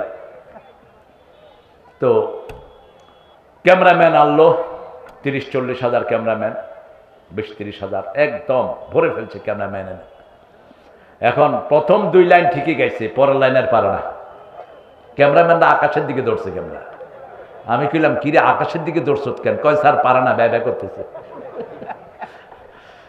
মানুষের নেচার হলো মানুষ ভুলে যায়, এটাও রহমত। ভুলে না গেলে আমরা চলতে পারতাম না, ঠিক না ঠিক? মাকে ভালোবাসি কলিজার চেয়ে বেশি, মায়ের মৃত্যু যদি ভুলে না যেতাম কোনো কাজ করতে পারতাম না। প্রাণের টুকরা সন্তান চলে গেছে, সন্তানের স্মৃতি যদি ভুলে না থাকতাম আমরা কোনো কাজ করতে পারতাম না। আল্লাহ কিতাব দিয়েছেন, যাদের কিতাব পিছন থেকে হবে, যারা ঘুষ খায়, চুরি করে, জনগণের হক নষ্ট করে, দেশের হক নষ্ট করে। করোনায় সরকার চাউল দিয়েছে, এই চাইলো মেরে খেয়েছে বহু ডাকাত, ঠিক না ঠিক? কত নিকৃষ্ট চিন্তা করেন। তেলের সংকট করে বাজারে, লবণের সংকট করে। তুই মনে করেছিস তুই বিরাট অলি হয়ে যাবি, শয়তান। আল্লাহ লানত। কোন গাছের ছায়ায় পেশাব যে করে তারপরে আল্লাহ লানত। পানির ঘাটে যে পেশাব করে তারপরে আল্লাহ লানত। যে মানুষের সমাগমের জায়গাতে দুর্গন্ধ ছড়ায়, আছে না নাই? কথা কন না কেন? তারপরে আল্লাহ লানত। মানুষ যেখানে জমে পাশে পেশাব করে, পাশে পায়খানা করে, পাশে। বিড়িতে বোধহয় সুগন্ধি নাকি? যেগুলো বিড়ি খায় ওদের গায়ের থেকেও বিড়ির গন্ধ। এমনি জামা যখন ঝাড়ে কিসের গন্ধ আসে? এটাতে ক্ষতি হয় বাচ্চাদের সবচেয়ে বেশি। সকল দুর্গন্ধ আসে কোত্থেকে? সকল দুর্গন্ধ আসে জাহান্নাম থেকে। সকল সুগন্ধ আসে কোত্থেকে? জান্নাত থেকে। জান্নাত থেকে আসে সব সুগন্ধ। আপনি দেখবেন মসজিদে কখনো কোনো দুর্গন্ধ নাই, কারণ এটা জান্নাতের টুকরা, ঠিক না বা ঠিক? বাজারে বোধহয় সবসময় সুগ্রাণ। যত দুর্গন্ধ আছে সব কোথায়? কত রকমের দুর্গন্ধ। হিসাব করে শেষ করা যায় না। আল্লাহ রাব্বুল আলামিন বলেছেন আকানা লিন-নাসি আজাবা, মানুষের জন্য এটা অবাক করা জিনিস। আন আওহাইনা ইলা রাজুলিন, আমি একজন লোকের কাছে ওহী করেছি। মিনহুম আন আনযিরিন নাস, তাদেরকে ওহী করেছি তিনি যেন মানুষকে সতর্ক করেন। রাসূল সাল্লাল্লাহু আলাইহি ওয়াসাল্লামের প্রথম সতর্ককারী তিনি উম্মতের। আল্লাহ রাব্বুল আলামিন সূরা মুদ্দাসসিরের ভিতরে এই শব্দটাই উল্লেখ করেছেন, ইয়া আইয়ুহাল মুদ্দাসসির কুম ফাআনযির ওয়া রাব্বাকা ফাকাব্বির ওয়া সিয়াবাকা ফাতাহহির ওয়ার রুজজা ফাহাজুর ওয়া লা তামনুন তাস্তাকসির।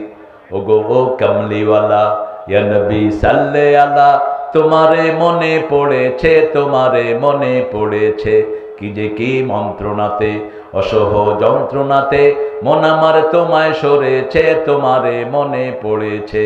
মানুষ আজ ধুকে ধুকে মরছে দেখো পথের ধুলায়, অভাবে অনটনে দিনে রাতে আবরু লোটায়, জালিমের অত্যাচারে অসহায় হাহাকারে বিধাতার আরশ কেঁপেছে, তোমারে মনে পড়েছে। ঠিক না ঠিক? 17 বছর বয়সে জালেমের বিরুদ্ধে খড়গহস্ত হলেন মুহাম্মদ সাল্লাল্লাহু। তিনি একটা দল করলেন, কি নাম? হলফুল ফুজুল। সেখানে 17 জন নাম ছিল, যাদের নাম ফজল, যাদের নাম কি ফজল। কখনো নিজের নাম চান নাই, ওই 17 জনের নামে দলের নাম করলেন হলফুল ফুজুল। ফজল সমূহের অঙ্গীকার, অঙ্গীকারের প্রথম কথাই অনাহারের মুখে খাবার তুলে দিব। ঠিক না ঠিক? এতিমদেরকে আশ্রয় দিব, বিধবাদেরকে আশ্রয় দিব। বিধবাকে নিজের বউ করলেন মুহাম্মদ সাল্লাল্লাহু। এই পৃথিবীর সর্বশ্রেষ্ঠ নারীদের একজন, যিনি প্রথম জান্নাতের দরজা খুলবেন, কি নাম? মা খাদিজা, যাকে আল্লাহ নিজে সালাম পাঠাতেন। আল্লাহু আকবার। আপনার বিবিকে আপনি মা খাদিজার জীবনী পড়ান, আপনার জীবন ধন্য হবে। কিভাবে স্বামীর খেদমত করতে হয় তিনি শিখিয়েছেন। রাসূল সাল্লাল্লাহু আলাইহি ওয়াসাল্লাম তখন ওহী পান নাই। রাতের বেলায় যখনই ঘরে আসতেন, কখনো স্বামী স্ত্রী একজন আরেকজনের নাম ধরে ডাকেন নেই। রাসূল ডাকতেন তহেরা বলে, ওই সময় ওনার নাম ছিল তহেরা, মহাপবিত্র। আর রাসূলের নাম ছিল আল আমিন। কি নাম? আল আমিন, মহাবিশ্বাসী, যার লেনদেন ছিল সবচেয়ে ভালো। সেই নবীর উম্মতদের লেনদেন এখন সবচেয়ে খারাপ। ঠিক না বে ঠিক? আহা, কয় 10,000 টাকা দাও, কালকে দিচ্ছি, কালকে আর আসে না। এই যে নিল আর খবরও নাই, আছে না নাই? ফোন ধরলে বন্ধ করে দেয়। শুধুমাত্র একজনের মধ্যে নয়, বহু হুজুরদের মধ্যে এই ব্যারাম আছে না নাই? আপনাদের এখানে এই সোলাইমান আমারে আনার জন্য 2 হুজুরে 10,000 করে 20,000 টাকা দিচ্ছে। ওই হুজুরের সাথে আমার খবরই নেই, দেখাই নেই। হুজুরে লয়ে গেছে এর থেকে টাকা। এখন ফোন করলে কয় তোমারে চিনিই না। কি একটা হাসাস। তো কি চিন্তা করস তোরা? আখিরাত আছে তো, আল্লাহর কাছে জবাব দিতে হবে তো। ঠিক না বেটি? কি চিন্তা করো? রোজা রাখে ঘুষ খায়। মানুষের কয় আমি রোজা রাখছি, ধরুন না, ড্রয়ারে থুয়ে যাও। এগুলো আল্লাহর সাথে শয়তানি করে। ঠিক না বা ঠিক? খবরদার, গোপনে প্রকাশ্যে যা করি হিসাব নিবেন কে? যদি ইচ্ছা করেন মাফ করে দিবেন, ইচ্ছা না করলে খবর আছে না নাই? এই জন্য সব সময় বলতে হবে মানুষের হক মানুষকে দিয়ে দাও। বিবিকে মহারানা দেয় নেই, উল্টা বিবির থেকে যৌতুক খায়, এরকম ডাকাত আছে না নাই? আবার কথায় কথায় গায়ে হাত তোলে। হাত তোলস কেন? হাত তোলস কেন মূর্খ? কোথায় পেয়েছিস হাত তোলা? বিবি কি তোর ঘরে চাকরানি নাকি? যা ইচ্ছা তা বলবা বিবিকে? তুই ওই তুই কই? ডাইল ডান, পোলারে পরিষ্কার কর। কোথায় পেয়েছে অভদ্রতা? রাসূল সাল্লাল্লাহু আলাইহি ওয়াসাল্লাম বলছেন 11 জন বিবিকে কোনোদিন তুই তঙ্গারে করে ডাকেন নাই। কোন মেয়েকে রাসূল সাল্লাল্লাহু আলাইহি ওয়াসাল্লাম কখনো তুচ্ছ করে ডাকেন নাই। মা ফাতেমা বলতেন, আমি যখন আব্বার কাছে আসতাম, আব্বার আগে সালাম দিতে পারতাম না। আব্বা দাঁড়াতেন, আমার কপালে চুমু খেতেন। চুমু খেয়ে যেখানে আব্বা বসা ছিলেন ওখানেই আমাকে বসাতেন। তিনি পাশে গিয়ে সরে বসতেন আর বলতেন, ফাতেমা আমার কলিজার টুকরা, নয়নের পুতুলি, যে ফাতেমাকে কষ্ট দেয় সে আমাকে কষ্ট দেয়। কিভাবে মেয়েদের অধিকার দিয়েছেন? 11 জন বিবি একবার বিভিন্ন দাবি দাওয়া নিয়ে রাসূলের বিরুদ্ধে বিভিন্ন শিকায়াত তুললেন, এটা চাই এটা চাই। রাসূল সাল্লাল্লাহু আলাইহি ওয়াসাল্লাম কারো সাথে তর্কে লিপ্ত হলেন না, কারণ মেয়েদের সাথে আপনি তর্ক করে পারবেন না। মেয়েদের এই ঘটলিটাকে আল্লাহ খুব নরম করে দিয়েছেন, কারণ তাদের থেকে বাচ্চারা ভাষা শিখে। আপনি বলবেন একটা, সে বলবে 10টা। পুরুষের এটা লড়ে মিনিটে 80 বার, আর মেয়েদের লড়ে 180 বার। তখনই চুল ধরে, এত কথা কষ্ট। তো ও কথা না বললে তোর 5টা ছেলে কথা শিখবে না, ঠিক না ঠিক? ওর থেকে তো ভাষা শিখে, যেটাকে আমরা কি বলি মাতৃভাষা, ওর থেকে তো শিখতেছে ভাষা। মা যেভাবে কথা বলে বাচ্চারা সেইভাবে কথা বলে। রাসূল কি করলেন? কোরআনের আইন অনুসরণ করলেন। আমসিকুহুন্না বিল মারুফ আশিরুহুন্না বিল মারুফ। পারিবারিক জীবনে বিবিদেরকে সবচেয়ে সুন্দর ব্যবহার করো, কারোর সাথেই কথা বললেন না। 29 দিন তিনি মসজিদে নববীতে অবস্থান নিলেন। প্রত্যেকের ভুল বুঝলেন, মাপ চাইলেন, আল্লাহ মাফ করে দিলেন। আল্লাহু আকবার। কি সুন্দর সিস্টেম। আপনি কখনো বিবির সাথে তর্কে লিপ্ত হবেন না। তর্কে লিপ্ত হলে আপনি একটা বলবেন, সে 3টা বলবে, ঠিক না ঠিক? আর মেয়েদের মন সব সময় একটা না আরেকটা, আরেকটা না আরেকটা চায়। কারণ কি? কারণ মেয়েদেরকে জান্নাতে বানানো হয়েছে। জান্নাতে অসংখ্য নেয়ামত, অসংখ্য নেয়ামত। কিছু কিছু বেকুব বলে আদমের মা হাওয়ার বাপ নাকি আদম, গাঁজা খাইছে। এগুলো বাপ হতে হলে শুক্র থেকে হতে হবে, ওই যে শুক্র বের হয় ওটা থেকে হতে হবে। আর পাঁজরের হাড্ডি দিয়ে আল্লাহ বিবিকে বানিয়েছেন, ঠিক না বেঠি? পাঁজরের হাড়টা সোজা না বেঁকা? একটু হাত দিয়ে দেখেন তো। হ্যাঁ, এই জন্য বিবির একটু বাঁকা হয়। রাসূল বলেছেন এরা হলো গ্লাস। এটা কি? গ্লাস। এক ওটের উপরে কয়েকজন মা ছিলেন, সাহাবী রাদিয়াল্লাহু আনহু। রাসূল বলছেন ওপরের উপরে আমার গ্লাস আছে, সতর্কতার সাথে টেনো। কি সুন্দর উপমা দিলেন। গ্লাস সৌন্দর্য বাড়ায়, ঠিক না ঠিক? কিন্তু গ্লাসকে আপনি জোরে মাজতে পারবেন না। জোরে মাজতে গেলে গ্লাস ভেঙে যাবে। আস্তে আস্তে আদর করে মাজবেন, গ্লাস চকচক করবে, ঠিক না ঠিক?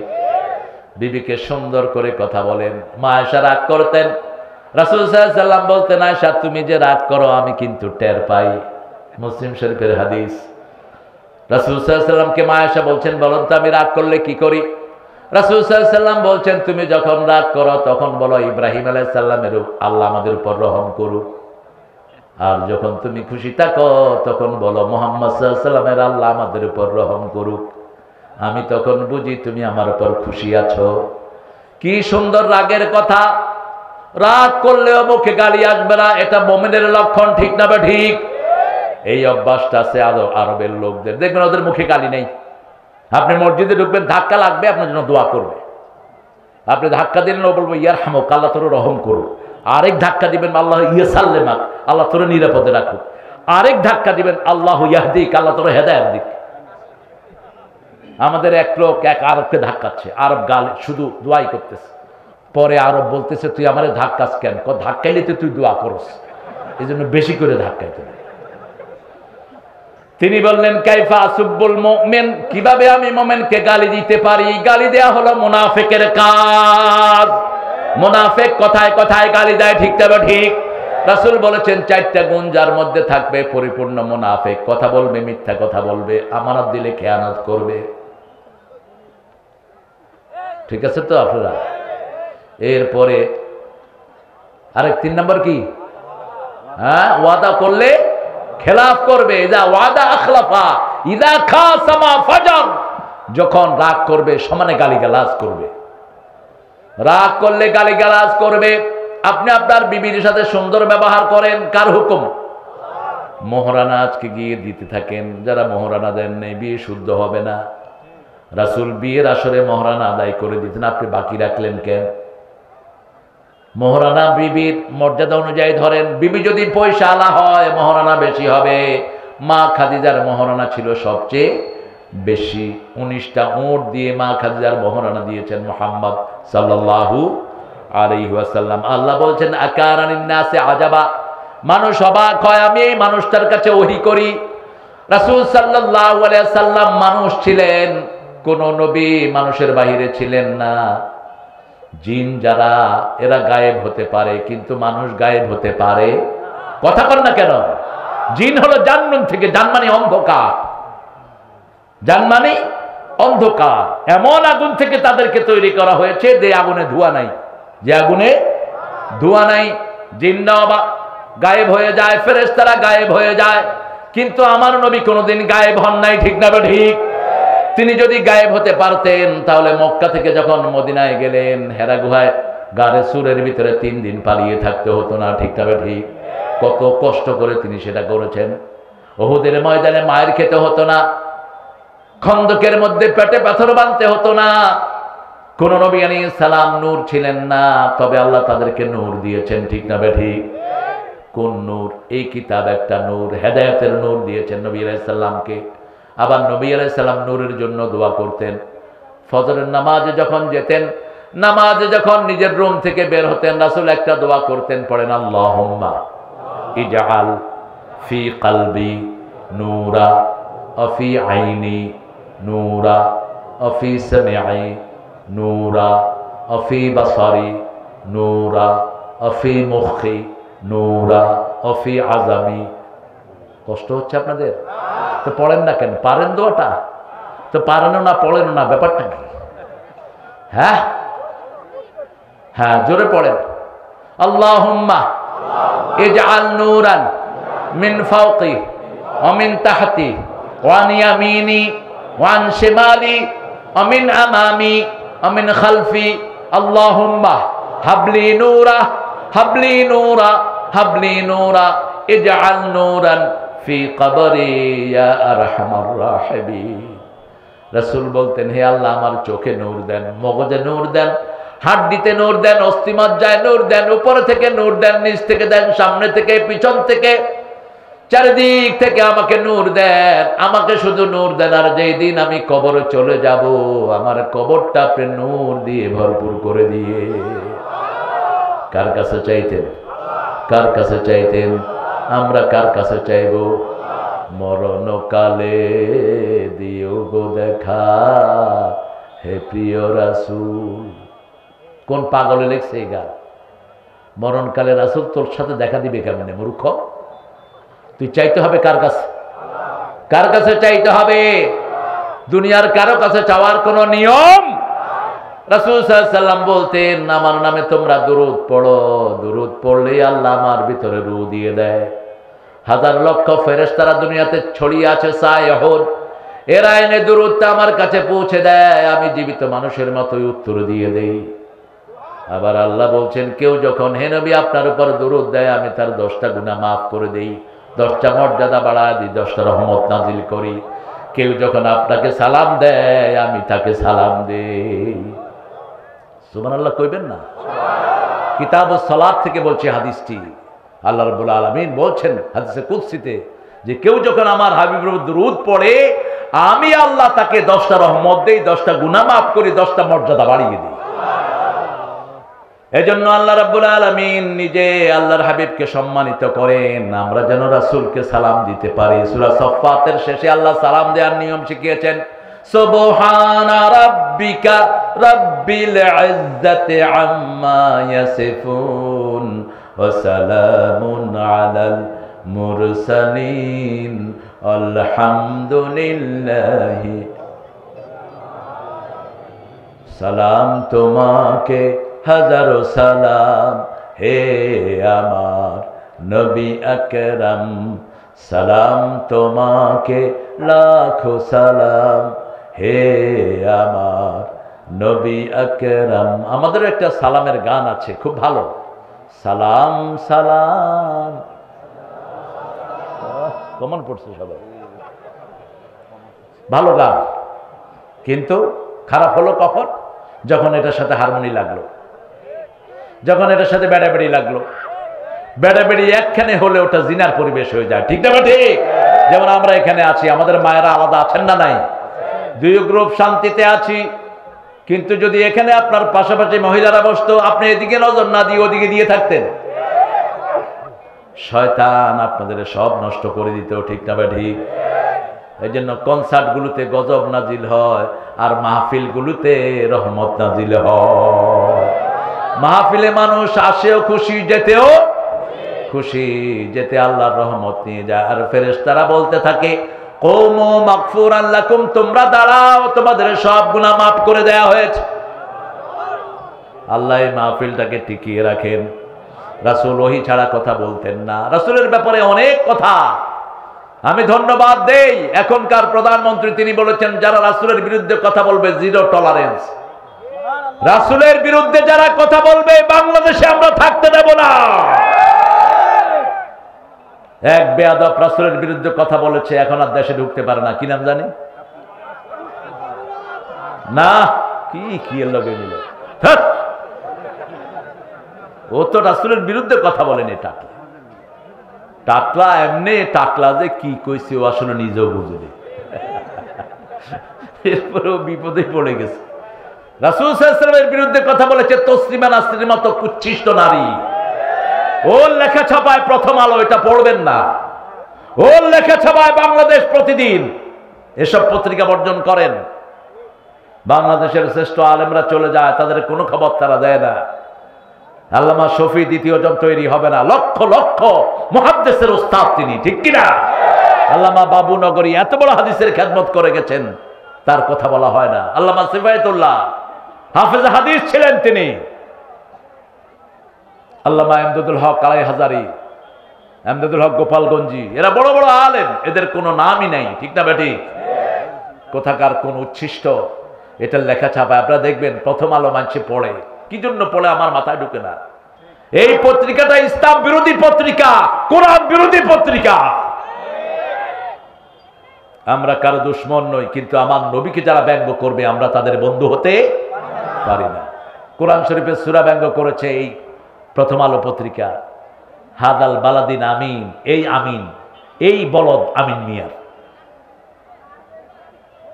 এইভাবে কুফরি করেছে তারা, এইভাবে কোরআনের ব্যাখ্যা করে। এটা কি এটার অর্থ অতিনে অজাইতুন হাদাল বালাদিল আমিন, এটা কি বলদ?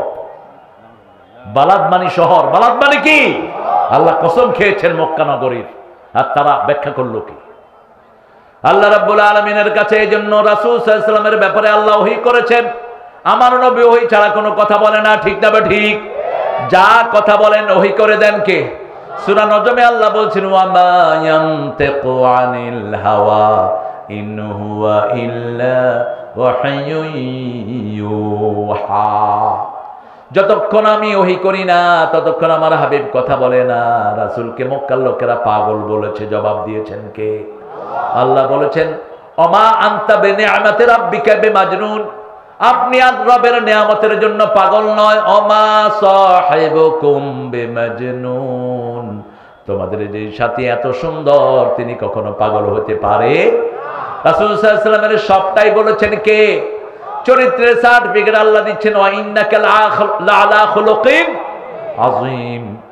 আর আবার কোরআনকে আল্লাহ রাব্বুল আলামিন বলছেন কোরআন আযীম, ওয়ালাকাদ আতাইনাকা সাবআম মিনাল মাসানি ওয়াল কুরআনাল আযীম।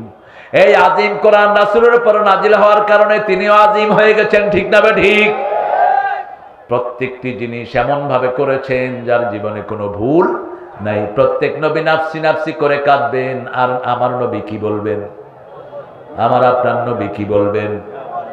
ওর উপরে যে হাত তুলো ওই শয়তান দেখবে না, বইয়ের যৌতুক খায় বউ থেকে ও দেখবে না, জমির আইল ঠেলে দেখবে না, ঘুষ খাইছে সুদ খাইছে দেখবে না, ঠিক না ঠিক? এই দাজ্জাল যখন মুমিনের কাছে আসবে, মুমিন তার ইসলাম গ্রহণ করবে না। সে ডান হাতে দেখাবে জাহান্নাম, বাম হাতে দেখাবে জান্নাত। ডান হাতে জান্নাত, বাম হাতে জাহান্নাম। তার জাহান্নামে ঢুকবেন, আপনি জান্নাতি হয়ে যাবেন। মুমিন তাকে অস্বীকার করবে, সে বলবে ঘরের চাউল ডাউল তরি তরকারি যা আছো সব আমার পিছনে লাইন ধরো। রাসূল সাল্লাল্লাহু আলাইহি ওয়াসাল্লাম বলছেন ঘরের সব তরি তরকারি খাওয়া দাওয়া সব দাজ্জালের পিছনে লাইন ধরবে। দাজ্জাল যখন বের হবে মহিলাদেরকে ঘরের চকির পায়ার সাথে বেঁধে রাখতে বলছেন মুহাম্মদ সাল্লাল্লাহু, কারণ আমাদের মেয়েরা পীরদের ভক্ত হয় বেশি, ঠিক না ঠিক? ল্যাংটা পীরও বাংলাদেশে আছে না নাই? এই এলাকায় অবশ্য নাই, আছে। এই এলাকায় নাই, কুমিল্লায় পাওয়া যায় ল্যাংটা পীর। হ্যাঁ, কুমিল্লা ডিস্ট্রিক্টে মুরাদনগর। হ্যাঁ, মুরাদনগর ল্যাংটা পীর। কয় পীরের ভিতরে অনেক জিনিস। তো একজন ওলি কয় জিনিস যা আছে তো বাইরে করে দিচ্ছে। একটা শয়তানও তো উলঙ্গ হয় না, একটা পীর উলঙ্গ হয় কেমনে? বহু পীর নিজেকে বলে আমি তোরে জান্নাতে নিয়ে যাব। ও তুই যে জান্নাতে যাবি তার নিশ্চয়তা কি মূর্খ কোথাকার? জান্নাতে নেয়ার একমাত্র মালিককে। আর রাসূলটা বলতেন, যেমন রাসূল বদরে যেতে বলছেন তাআলাউ বিনা ইলাল জান্নাহ, বদরে যারা যাবে তারা আমার সাথে জান্নাতি হয়ে যাবে। একজন সাহাবী খেজুর খাচ্ছিলেন, তিনি বললেন বাহ বাহ। কি বললেন? বাহ বাহ। বাহ বাহ মানে মা আহসানাহু ওয়া মা আ'জাবাহু, আঞ্চলিক ভাষা এটা। যেমন আপনাদের এই দিনাজপুর আঞ্চলিক ভাষা আছে না, এলায় না? কি আপনারা কি বলেন আঞ্চলিক? আর আঞ্চলিক কিছু নাই? কি বলে? হারা তোরা, হারা তোরা। এই হারা তোরা এটা কোনো বইয়ে পাওয়া যাবে না, ঠিক কিনা? এটা জানতে হলে এখানে আসতে হবে। আবার বগুড়ার ওরা কয় আমরা বগুড়া শোল পুঁটি মাছ ধরতে গিয়ে ধরে আনলাম বোল। আবার ঢাকায়রা কথায় কথা কয় হালা, বাপও হালা পোলাও হালা। বাপ পোলারে কয় আবে হালা কই গেছিলি? পোলা কয় বাবা হালা বুইলা গেছ। আমি কইলাম এটা কেমন কথা? এই বুড়া মানুষ হালা হয় কেমনে? কয় তুমি হালা ভিতরে ঢুকছো বে। আমি কইলাম ওই মেয়ে আমি আপনার হালা হইলাম কবে? কয় এটা হলো মোহাব্বতের হালা, বুঝছো নাকি? ঢাকায় এটা কিন্তু কোনো গালি না ওখানে। এরকম আঞ্চলিক একটা শব্দ সাহাবী বললেন বাহ বাহ মা আহসানাহু ওয়া মা আ'জাবাহু ইয়া রাসূলুল্লাহ, আপনার সাথে বদরে গেলেই কি আমি জান্নাতি হয়ে যাব নাকি? রাসূল সাল্লাল্লাহু আলাইহি ওয়াসাল্লাম বলেছেন হ্যাঁ তুমি জান্নাতি হয়ে যাবা, হাতের খেজুরগুলো খেয়ে শেষ করতে দেরি হয়ে যাবে। খেজুরগুলো মরুভূমিতে ছুঁড়ে ফেলে দিলেন, চলে গেলেন বদরের ময়দান, শহীদ হয়ে জান্নাতি হয়ে গেল। নবী আলাইহিস সালাম ছাড়াই কথা বলার অধিকার কারো?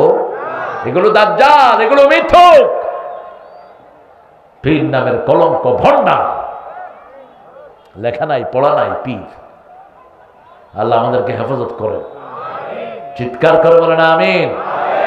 রাসূল সাল্লাল্লাহু আলাইহি ওয়াসাল্লাম নিজের জন্য কোনো কাজ করতেন না, উম্মতের শিক্ষার জন্যই সব করতেন। রাহমাতাল লিল আলামিন। নিজের জন্য একটা ছোট্ট দোয়া করতেন, আল্লাহুম্মা পড়েন আল্লাহুম্মা ইজআলনি ফি আইনি সগীরা ওয়া ফি আ'য়ুনিন নাস কাবীরা।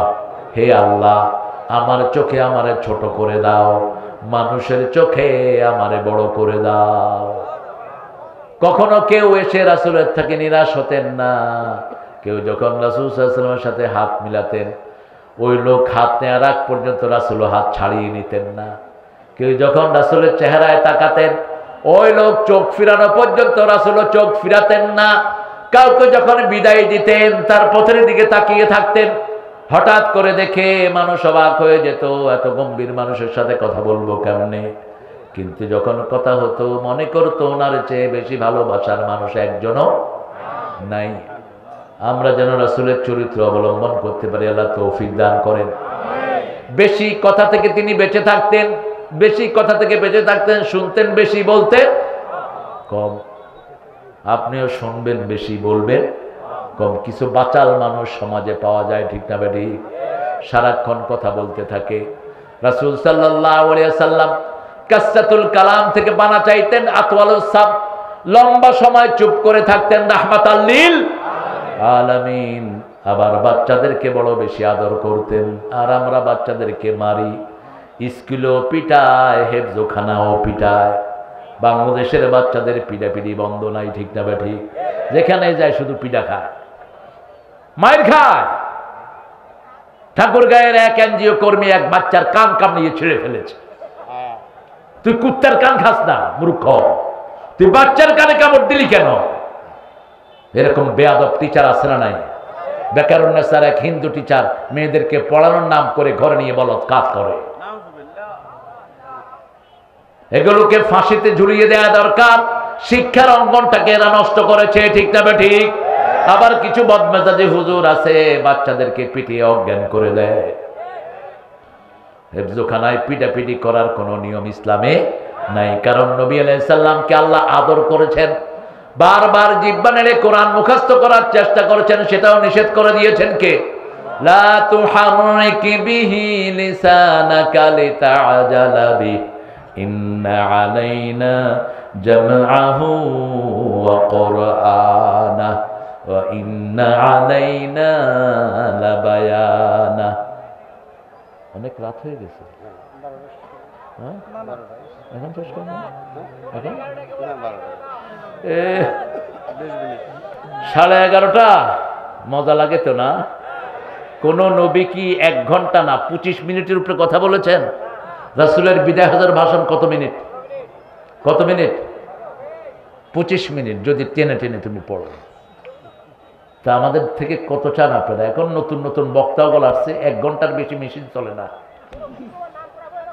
হ্যাঁ, কয়টা পর্যন্ত?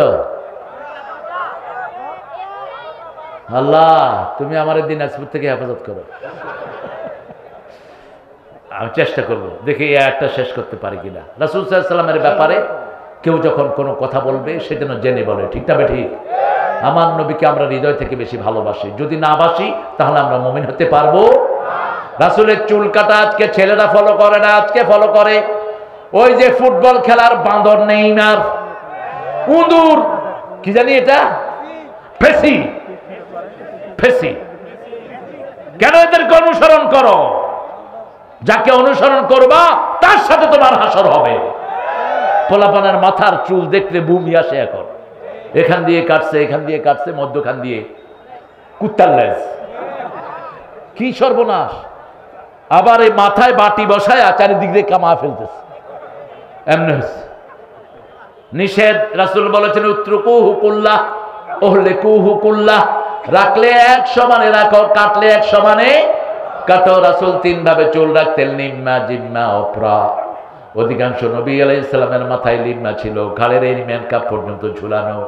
সায়াকুনু আহসানাল লিমাম আলা রাসি, ঈসা আলাইহিস সালাম যখন সিরিয়ার মসজিদে নাজিল হবেন তার মাথায় লিম্মা চুল থাকবে, চুলের মাথা থেকে গড়িয়ে পানি পড়বে।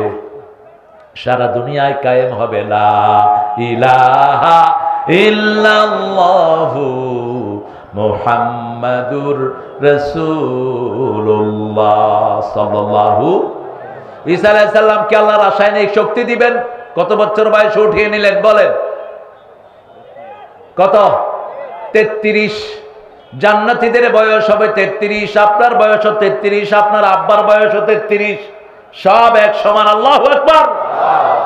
কি মজা হবে সেখানে। বিবির বয়স 33, পুরুষের বয়স 33। এই 33 বছর বয়সে তিনি আবার নাজিল হবেন। নিঃশ্বাস অতদূর যাবে যতদূর তো না দৃষ্টি যায়। রাসূল সাল্লাল্লাহু আলাইহি ওয়াসাল্লাম বলছেন এই নিঃশ্বাসের ভিতরে যত কাফের পড়বে, লবণ পানিতে পড়লে যেমন গলে যায়, ঈসা আলাইহিস সালামের নিঃশ্বাসে কাফের গলে এরকম মরে যাবে। দলে দলে মানুষ পড়বে লা ইলাহা ইল্লাল্লাহ, লা ইলাহা ইল্লাল্লাহু মুহাম্মাদুর রাসূলুল্লাহ সাল্লাল্লাহু। আপনি সতর্ক করেন আপনার বিবিকে। আনজিরিন নাস, মানুষের মধ্যে প্রথম রাসূল সতর্ক করেছেন মা খাদিজাকে। হেরা গুহা থেকে এসে বলছে, খাদিজা আমার ভয় হচ্ছে, ইন্নী আখাফু আলা হায়াতি, বুখারীর বর্ণনা। জাম্মিলুনি জাম্মিলুনি, আমাকে কম্বল দিয়ে পেঁচিয়ে দাও। কি দেয়? কম্বল। শীতে আমরা কি ইউজ করি? কথা কন না কেন? কম্বল। সিলেটে কম্বল পাওয়া যায় না, অন্য জিনিসকে তারা কম্বল কয়। সিলেটে কমলি বলতে হয়। একখানের ভাষা আর একখানের হাসা, একখানের বুলি আর একখানের গালি। বরিশালে আবার কুলা পাওয়া যায় না, কুলারে ওরা বলে টলঠা পানি। কুলা অন্য জিনিসকে বলে ওরা। সিলেটে আর একটা মাছের নাম আছে হোগা মাছ। কি মাছ? হোগা মাছ। কালকে এক জায়গায় ছিলাম, ওটা জায়গাটার নাম হলো পুটকি বাজার, পুটকি বাড়ি। আমি বললাম যে এই নামটা ঢাকা গিয়ে বলবেন না, তাহলে কি লাগবে মানুষ বলে। এই তো ভাষার অলংকার। আলহামদুলিল্লাহ বলেন, আল্লাহ যে কত সুন্দর ভাষা দিয়েছেন, ঠিক না ঠিক? সাইয়েদনা ঈসা আলাইহিস সালাম আসবেন, অলৌকিক শক্তি নিয়ে আসবেন।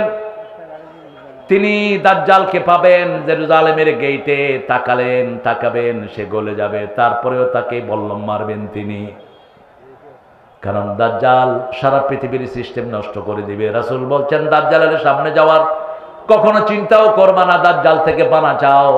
প্রত্যেক নামাজে রাসূল একটা দোয়া শিখাতেন, সূরা ফাতিহার মতো পড়েন, আল্লাহুম্মা ইন্নী আউযু বিকা মিন আযাবিল মাউত ওয়া ফিতনাতিল মাউত, মিন আযাবিল কবর ওয়া ফিতনাতিল কবর, মিন আযাবি নারে জাহান্নাম ওয়া মিন ফিতনাতি মাসিহিদ দাজ্জাল। এটা অন্য ডাইমেনশনে বলতেন, প্রত্যেক অক্ষরের সাথে আউযু বিকা বলতেন মুহাম্মদ সাল্লাল্লাহু।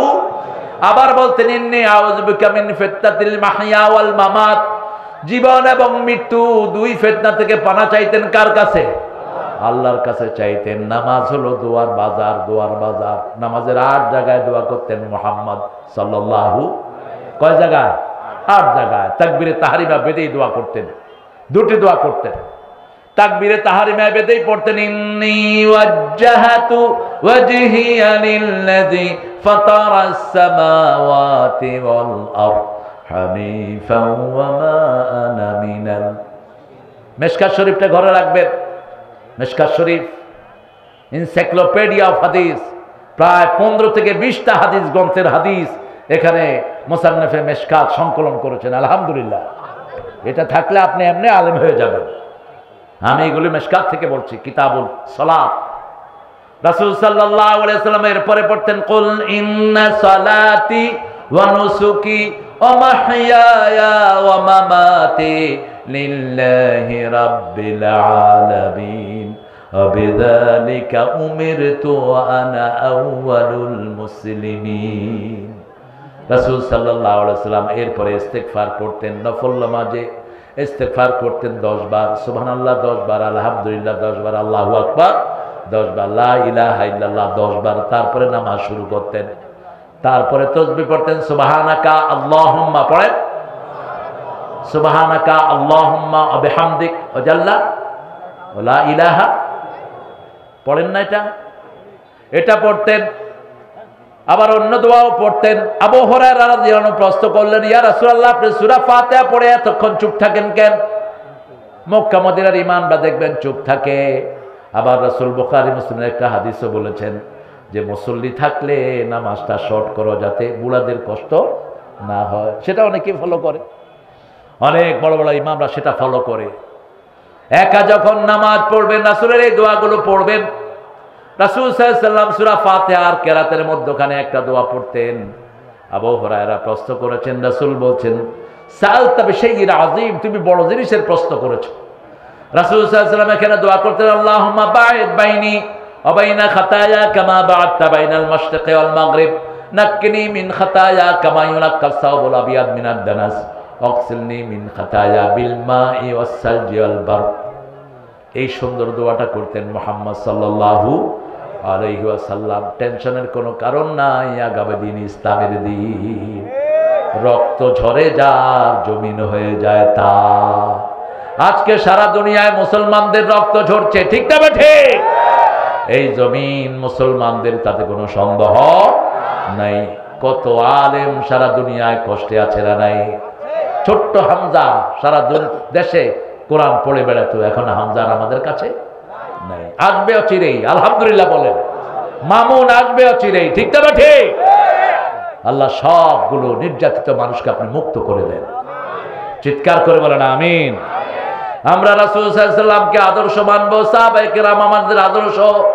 রাসূল সাল্লাল্লাহু আলাইহি ওয়াসাল্লামকে জিজ্ঞেস করা হলো কারা ফিতনা, কারা ফিরকে নাজিয়া হবে, কারা জান্নাতি হবে। রাসূল সাল্লাল্লাহু আলাইহি ওয়াসাল্লাম বলছেন মা আনা আলাইহি ওয়া আসহাবি, আমি যেটার উপরে আছি, আমার সাহাবায়ে কেরাম যেটার উপরে আছেন, তারা জান্নাতি হয়ে যাবেন।